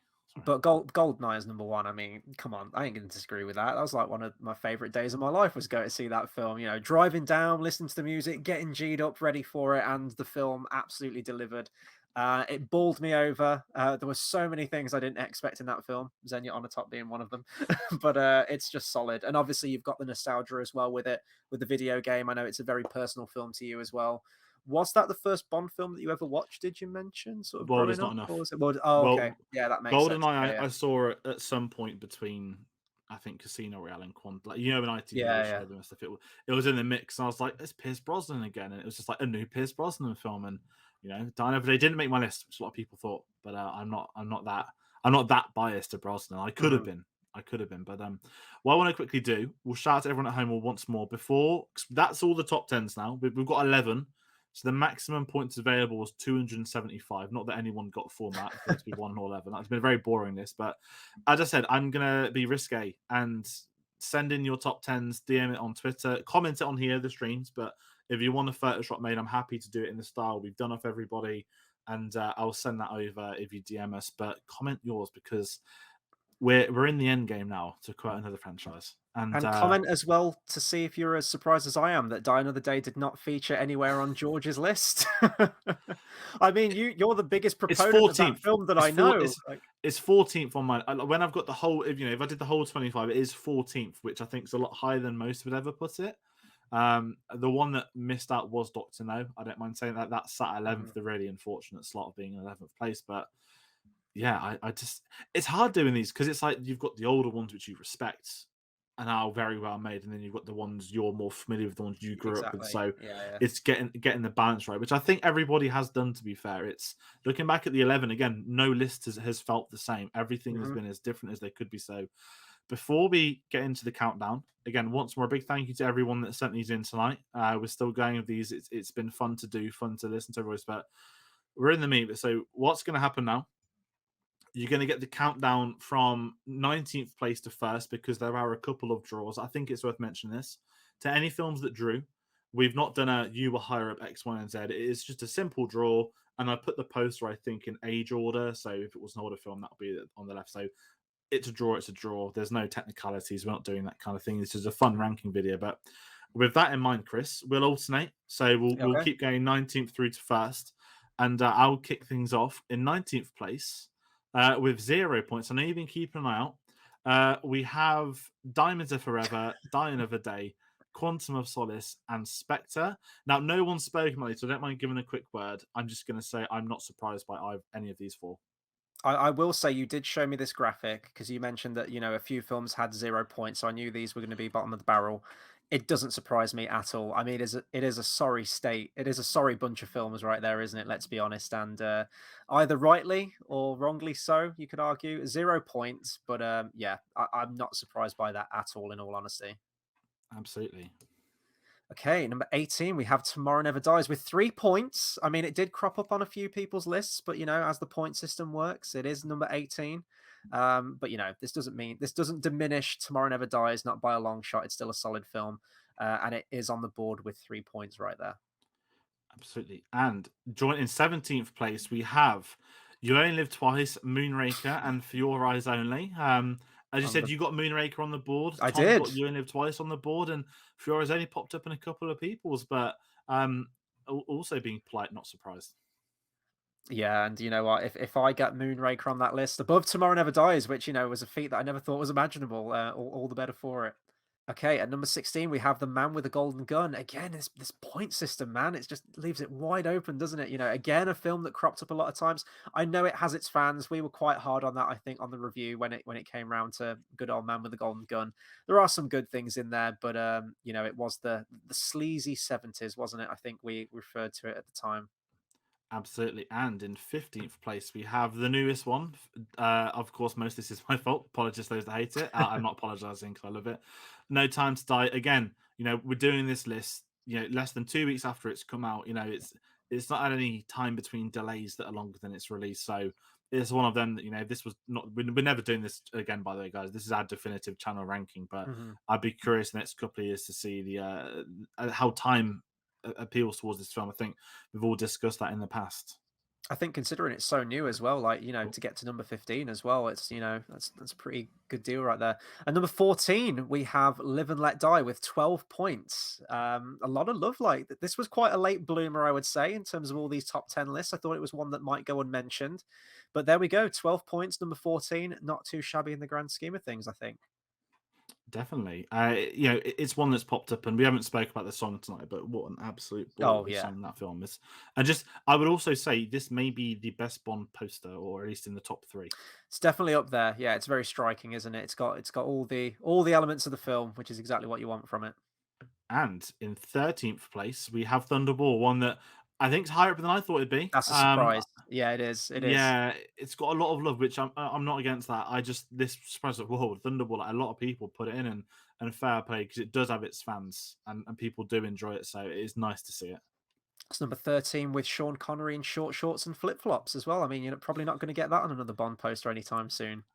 At number 12, we have The World Is Not Enough with 17 points. Yeah, this was, I was mentally sort of processing the lists as they went through, and this was cropping up a lot of times. There's a lot of love for this film, and it's there at solid 12th place. I think that's a decent roster of points for it right there. I know that it's a Bond film that holds a special place in your heart, so it's good that it got so high up on the list, because I do think there are some of the best elements, I would say, out of the Bond franchise contained within this film. Yeah, and I think it's one of those that what we're going to see in a moment is the jump of the point swings, and it ended up being towards the lower end of other people's, which is why its points may look smaller. But as we head into 11th place, we have a draw. This may insult people. Dr. No and A View to a Kill. Now we have the first big jump. We've gone from 17 points to 34, and this is where we're going to start to see things form down the line. But just that image of those two being together is just incredible. I mean, great posters. I'm not taking it away from seeing those posters side by side, but it is just amazing, isn't it? Seeing how much Dr. No was cropping up on these lists, but with the rankings where they placed, and View to a Kill right there side by side with it at 11. I mean, I'm not good. I love both of these films, but yeah, that very surprising to see that film so high. But great at the same time. Definitely. And folks, we're moving into the top 10 now. Okay, 10th we have Skyfall. I mean, boom. I mean, what an entrance for this top 10 list right there with Skyfall. Very striking poster right there. I thought this might rank a little bit higher. I was quite surprised tonight. As the lists went on, we did see it creep higher and higher up on some people's lists. But it didn't quite have the staying power to get towards that top 10. So it is bottom of the barrel at the 10th place of the top 10 with 36 points. I think it's fair that it got in that list, though. I do think it is deserving of that top 10 space right there. Absolutely. I won't lie. When I was getting these in, I was slightly worried because I think if this had fell out of the top 10, I'd be absolutely steaming. And that's a lovely segue into ninth place, which I would call the controversial one. Not that I'm Yeah. against this. Octopussy rocking up in ninth. This has had a lot of love tonight, which is great to see. It was a fantastic review we did, and I really enjoyed it rewatching it. But I think this will be the big talking point of slipping in at ninth place, more so for being ahead probably of Doctor No and Skyfall. I Yeah, think other people might absolutely. comment, but what a poster. Yeah, and you know, I love this film. I didn't expect everyone else to love this film. That was the big thing for me going into that review. Was like, should I like this film? Everyone seems to hate this one. Apparently not. At number 9 out of 25 Bond films, you know, this definitive list right here at number 9, we have Octopussy. I think it's a solid film. I've already mentioned how much I love this film. So surprising that it is over Skyfall, though. But you know, I'm not going to complain because it's a great film. And number 8, we have The Living Daylights, the first Dalton film. I expected this was going to crop up somewhere. 50 points, solid number of points right there. Great poster right there. And, you know, we have our mixed feelings on this film between me and you, but I think it's a worthy entry in there. I definitely know that we're going to get the other Dalton film cropping up somewhere in this top 10. Whereabouts it's going to be, I have no idea because I haven't been counting along, but yeah, stands to reason. A lot of fans with this one, but I think a lot of nostalgia as well with this one, maybe for a lot of people. Yeah, I think, you know, not to sort of shit on it because it's unfair in the top 10, but we know we've had our problems with the villain mainly, but what a car. And also, can we add, I mean, I keep praising posters. I mean, you kind of joke that, you know, if only the License to Kill poster could have been more like the Living Daylights, because what a phenomenal poster. But the first of 2 Dalton entries, and segueing into 7th place, here we go. I kept saying there's the Elite 7. Is this going to be the Elite 7? Who knows? But first up, another big point jump. We've got The Spy Who Loved Me in 7th place with 65 points. Not a bad outing. I think it popped up on. I mean, of course, it popped up on a lot of people's lists. It's in 7th place, but a part of me thought this could be higher. I don't know why. Yeah, no, definitely. I mean, lucky number 7, you could argue as well. 65 points. It's a decent number of points for it, but I'm just glad that it is in that. If you're going to say the definitive 7, the top 7, you know, it absolutely deserves a right to be there. Yeah, I agree. I thought this one would creep higher, maybe like number 4, kind of around there perhaps, but it's right there at number 7. We can't argue with it. We put it to the people. Yeah. They cast their votes, and here we go. Here we have it. And into number 6 for you to introduce as well. Yep. Number 6, we have From Russia with Love with 94 points. We're almost getting to those triple digits right there on those points. This was probably one of the biggest surprises for the night with me, just how sort of well respected this film is. You know, I know a lot of people are fans of it, but it was quite overwhelming tonight on all the top 10 lists. Like, this seemed to crop up the most. You know, it was always there somewhere. You know, everyone loves that ending. We always talk about the ending of it, but and even the poster. I mean, it's just quintessential Connery, really, isn't it? So yeah, absolutely deserving in the top 10. If not just for the poster alone, it's just so iconic, isn't it? Definitely, and I love people seeing it go quite high. To say this is one I wasn't not keen on, but I've appreciated as I've got a lot older, and it's a grower, isn't it? Definitely. Yeah, had a lot of love for those people tonight. And segueing into 5th place, we have, here we go. We're in the heavy hitters now. Goldfinger. We're in the triple point section. 104 points. Only topped one person's list in Brendan's, I do want to add, but my word, I mean, I could say about any of them. You know, as I said, this was way higher on mine for many years, but Goldfinger righteously up there. Some people could say it's too low, but I think it's about right personally. Yeah, and I think as Tom Butler mentioned, you know, this often tops the lists of a lot of people's for Bond films, you know, best Bond films. Well, not on our list, it's number 5, so we're breaking the mold right there. It absolutely had to be up there, though, didn't it? I think this was where the formula first became a thing, and they ran with it afterwards to great success. You know, 25 films in, and definitely a lot more on the way. Yeah, number 5, you know, number 5, you could say that it's a bit of a surprise that it is low down, but at this point, I think anything within the top 10 is, you know, just a class act Bond film, essentially. So number 5 is a solid choice. At number 4, we have On Her Majesty's Secret Service. I mean, come on. Of course, it was going to get up there. 130 points, well respected. And like we just mentioned with From Russia with Love, definitely a film that's grown on a lot of people. And especially, you know, as I mentioned recently with No Time to Die, a lot of love being shown for this film, a lot of reverence for this film. I definitely think it's one of the most important ones. So, yeah, you know, rightly at number 4 right there, I think. Yeah, and it's one of those that There's only one film that appeared on all 10 people's list, which we'll speak about later on. But this is one I think was almost on everybody's list that no one put this first, but it's crept up, it's stayed there, it's been around that tipping point for so many people. And again, I think, for the film that was chastised for decades and it's had its emergence, not just within Bond now, I'd say, with No Time to Die, but you got people like Christopher Nolan, like directly building sets based off it, and Piz Glory has become its own thing. So one of the most iconic Bond films, yet one that isn't still seen too much. And we're hitting the podium positions now. In third place, and there is 1 point I'm going to say now before the heartbreak for a lot of people, because a lot of hearts are about to get broken for the next few films. There is 1 point between third and second place. Oh my God. And in third place, we have License to Kill. Oh, with 143 points. It had, I expected it around this topping point, just to add before they were coming in. I thought there's real potential for License to Kill to nab this, and I'm gonna jump in and say before the final 2 sets of votes were in, there were 4 points separating the top 4. That's how close it's been for.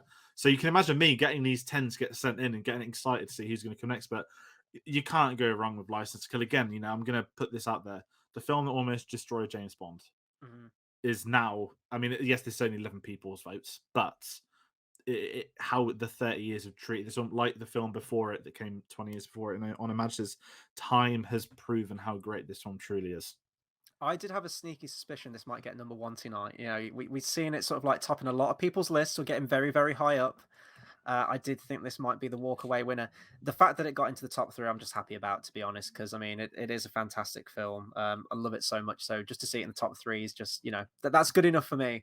But 1 point. So, well, I probably know what the top 2 are going to be somewhere, but which order are they going to be in? That's what I want to know. No worries, and it's in second place again, 1 point more.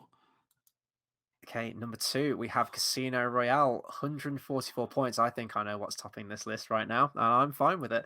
But Casino Royale, often one that's well respected, definitely with contemporary audiences. I think, this was just, a tour de force with the reboot, the soft reboot of the Bond franchise. That's gone on to have quite its own saga going on with with the finale of No Time to Die. First Bond film that I ever saw. It's just tremendous, and it's nice to know that a lot of people still respect this film, even if Craig isn't your favorite Bond. Just the fact that people respect this film, and more than a decade on now, which is just crazy how long this film's been out now. It makes me feel very old that it's still so highly regarded to get that number 2 position. Absolutely, it is just one of those films, and as someone that hasn't read the Fleming books, it's the one. Obviously, it's the first one. It's the one I've bought and waiting to read, but the fact it had the adaptation, and they were loosely done in the 60s, I'd say, but when you're going through a deeper adaptation, which they tried with this, and it's just had its legacy, and it is the one so many people talk about. It topped a couple of lists tonight, top 3 people's list, and it is absolutely worthy of being right up there. As I said, there's nothing too dramatic about tonight so far, which is a lovely segue into first place. And there was a bit of a gap here, so we don't have to worry about points, but first place with 163 points, if you've not guessed it by now, there we go. Is GoldenEye, Pierce Brosnan, and this was there was tension on the last couple coming in, but I thought this would be in the top 3. If I'm going to be brutally honest, pre doing this rankings, I would have said the top 3 would be GoldenEye, Casino Royale, and Goldfinger.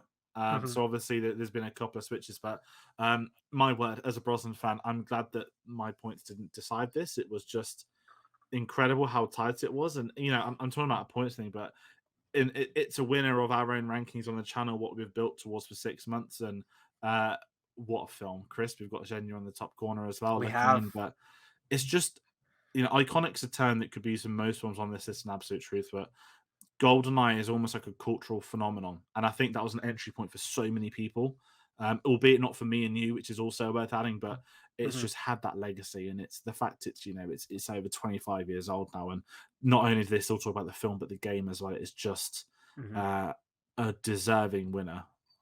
Yeah, and Xenia on top, just where she belongs, right? Number 1, first place. I'm happy with this. I'm really happy with this. I think it's definitely, easily one of the most entertaining Bond films. I think it's an all-rounder Bond film as well. You know, it might not be the sort of like the deepest Bond film ever. You know, they try with that one sunset scene that we always talk about, but it's just fun. And that's what we want from a Bond film. And I think that's what a lot of people go to. I think it's got the nostalgia factor there, as you mentioned, with the video game. I think it's a Bond film that a lot of people grew up with. And it's so different from License to Kill as well. It was that first sort of like major reboot that completely revitalized what was at that point kind of a dying franchise. So without this film, would we still have Bond today? Who knows? And, Brosnan, often a fan favorite out there, his first outing. As I mentioned, it's easily one of the sort of like best cinema going experiences of my life. I'll never forget going to see that film and the experiences I had with that film. Even though I was incredibly late to the party, and sadly I didn't grow up with this film as a lot of other people did. I'm fine with that hitting the top spot, in all honesty. Definitely. And what we're going to do it. We're going to bring up the top 10 for everyone at home. So we've got a final top 10 on screen for you all to see. So that's a solid top 10. Look at that. Yeah, you can't go wrong with it. We've got total points, and it's when you get the sweeping gaps. And there was a solid top 4, I'd say. Then you had the sort of From Russia and Goldfinger lurking above, and it's just been fascinating. But as I said, it's a really interesting point system because you get the weight towards your favorites, and I think that's the way these rankings do work. And yeah, people at home, that is the top 10. I don't know if people deem many of it controversial, but I think that is, as I said to you, when I calculated, I said to you, it's a solid top 10. Mm-hmm. I think the only controversial one could be 9th place. But I want to hear from people at home if they do think that's controversial. Is that fair to say? Comment your favorite. No, comment what's controversial. We're not going to do a rerun from 19 through to this, but if there was anything that stood out for you, let us know, because I know that Diamonds Are Forever does have fans. Mm-hmm. Unfortunately, there weren't anyone that run our videos, unfortunately. So no one voted for it. So they can't have that many fans, right? Not in the top 10. The Quantum of Solace one, the Return of Quantum, didn't get it a point still. So yeah, I don't even know how do we address this. This has been our ranking video, and I guess as we're ending a retrospective while still doing Bond things, we'll talk about what Bond stuff we've got coming up. So on Sunday, the 24th of October, me, you, and Tate are going to be doing a roundtable. We're going to be talking about who we'd like to see be the next Bond, but we're kind of adding a bit of a twist in there where we're kind of not pitching a Bond film like fan fiction, but we're kind of saying like we'd love to see this actor play a villain, this person do the song, all the kind of things we spoke about in our reviews. We're going to do it, and I think we've said we'll include a pre-title sequence because people love that kind of stuff. So that's going to be next Sunday, the 24th of October. That's going to be a very fun one. I need to do a lot of homework to prep for that. I'm not going to lie, me too. But I think we all do. So Bond fans, there is that coming. And Chris, if we want to talk about what other Bond things we've got coming next month for them as well. Yeah, so consider this kind of like the cap off or epilogue, but we've loved doing this Bond thing and we've wanted to keep going with it. And pretty early on doing these things, you start reviewing and watching those early Connery films. It would be amiss not to sort of compare it to a sort of contemporary comedy trilogy, if you will. So, but before we get to that, we are going to go through some of the outlying Bond films, if you can call them Bond films. So we're going to go back to the original Casino Royale. Casino Royale getting a lot of love tonight. That's obviously the recent one. That's the canon one. We are going back to the David Niven one right there. I've never seen that film. So once again, it's going to be, going into some of these films afresh, which is always nice to do and cross some films off the list. And right after that, we're going to Never Say Never Again. It was the Bond film that sort of like came out side by side with Octopussy. And we've got the return of Connery. So that will be like a nice full circle in a way, sort of like we began with Connery, we end with Connery with those sort of side-by-side Bond films. And then we just wanted to have some fun afterwards. So we're going to sort of be reviewing and discussing a couple of these comedies that came out that are, heavily inspired by James Bond. We've got the Austin Powers trilogy. We've been wanting to watch that for months. Since starting this thing, we wanted to go back to those films and appreciate them even more now, probably. And we're going to cap off with Johnny English, just the first one. 2 and 3 weren't great, so there's our review on those two films if you wanted them. But there is a nice little James Bond link with that one as well, isn't there? With Purvis and Wade doing the script with that one. So I think that'll be a nice way to close out. It might not be distinctly James Bond officially tied in, but it's James Bond in spirit, and we're just going to have a bit of fun with it for the end of November right there.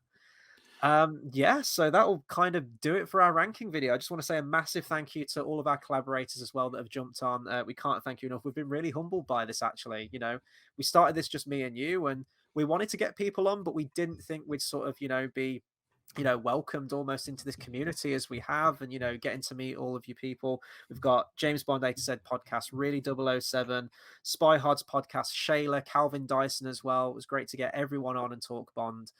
And we don't want to leave this community. That's the thing. This is why we're keeping it going, because we love it. We love talking about Bond. We love it so much. And, we've talked about maybe doing another quiz at some point. There is going to be James Bond content cropping up here and there. Don't worry. We might be taking a break from it. It might not be as full on as we have, but we're definitely going to sort of like stay within this Bond community. Absolutely. And I know that George has, ruled this is the official definitive top 10, and I stand by that. I stand by you, sir. I agree with that. But, we didn't get a video from Calvin, sadly. If we did get his top 10, would that be a massive shakeup? Could we do like another one? Who knows? There's plenty of opportunities out there that we could do with Bond stuff. But this has been great as sort of an unofficial ending to the James Bond retrospective. It's been great, and not just thanking our collaborators, but everyone that's watched us week to week as well. It's been tremendous. Everyone in the live chats for very long reviews sometimes that we've done.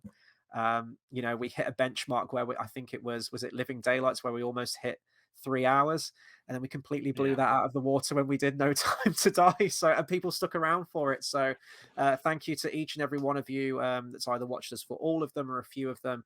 We really do appreciate, and you guys liking the videos, commenting and everything like that. You're one of the reasons why we do this too. So thank you. I don't know if you have anything else to say at the end. I think that might round us up. I have to sort of, after that delicate, lovely talk, I've got to move on to the usual stuff. So everybody, if you've not been following us after all these months, you still can. Hit that subscribe button. As I said, we've got more stuff on the way. And as I said, next year, the 6th anniversary, there will be things planned throughout that we just haven't decided what that's going to be. But also, as I said, comment below your top 10s. Comment them on YouTube. If you want the photo, DM it to us on Twitter. I won't have any other way except than DM on Twitters because, it's just a lot of time. And if you don't know where you can find our social medias, it's Twitter at cinema_savvy, Facebook.com/cinemasavvy, Letterboxd.com/cinemasavvy. We'll put this ranking in the Facebook thing on Letterboxd, actually. That'll be a nice thing to do. We'll give it a couple of days, not spoilers. But we'll put that ranking on there. And what else do we have coming on the channel? This is a real downer next up. Venom 2 review is coming tomorrow, Wednesday, the 20th of October. As I said, the Bond stuff, it isn't over. We've got all these reviews, but there are new releases still to come. The Last Duel, to name a few.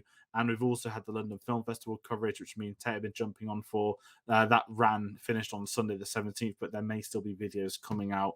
There's a lot of things to edit, a lot of stuff to take into account, but obviously the priority was tonight's Bond video. So that is all we can do with that. Once more, a massive thank you to everybody at home for getting involved the last few months. I'm just going to echo what Chris said quickly. And I guess we can also wrap up this discussion with the way every Bond film ends, even the way No Time to Die did, saying that James Bond will return.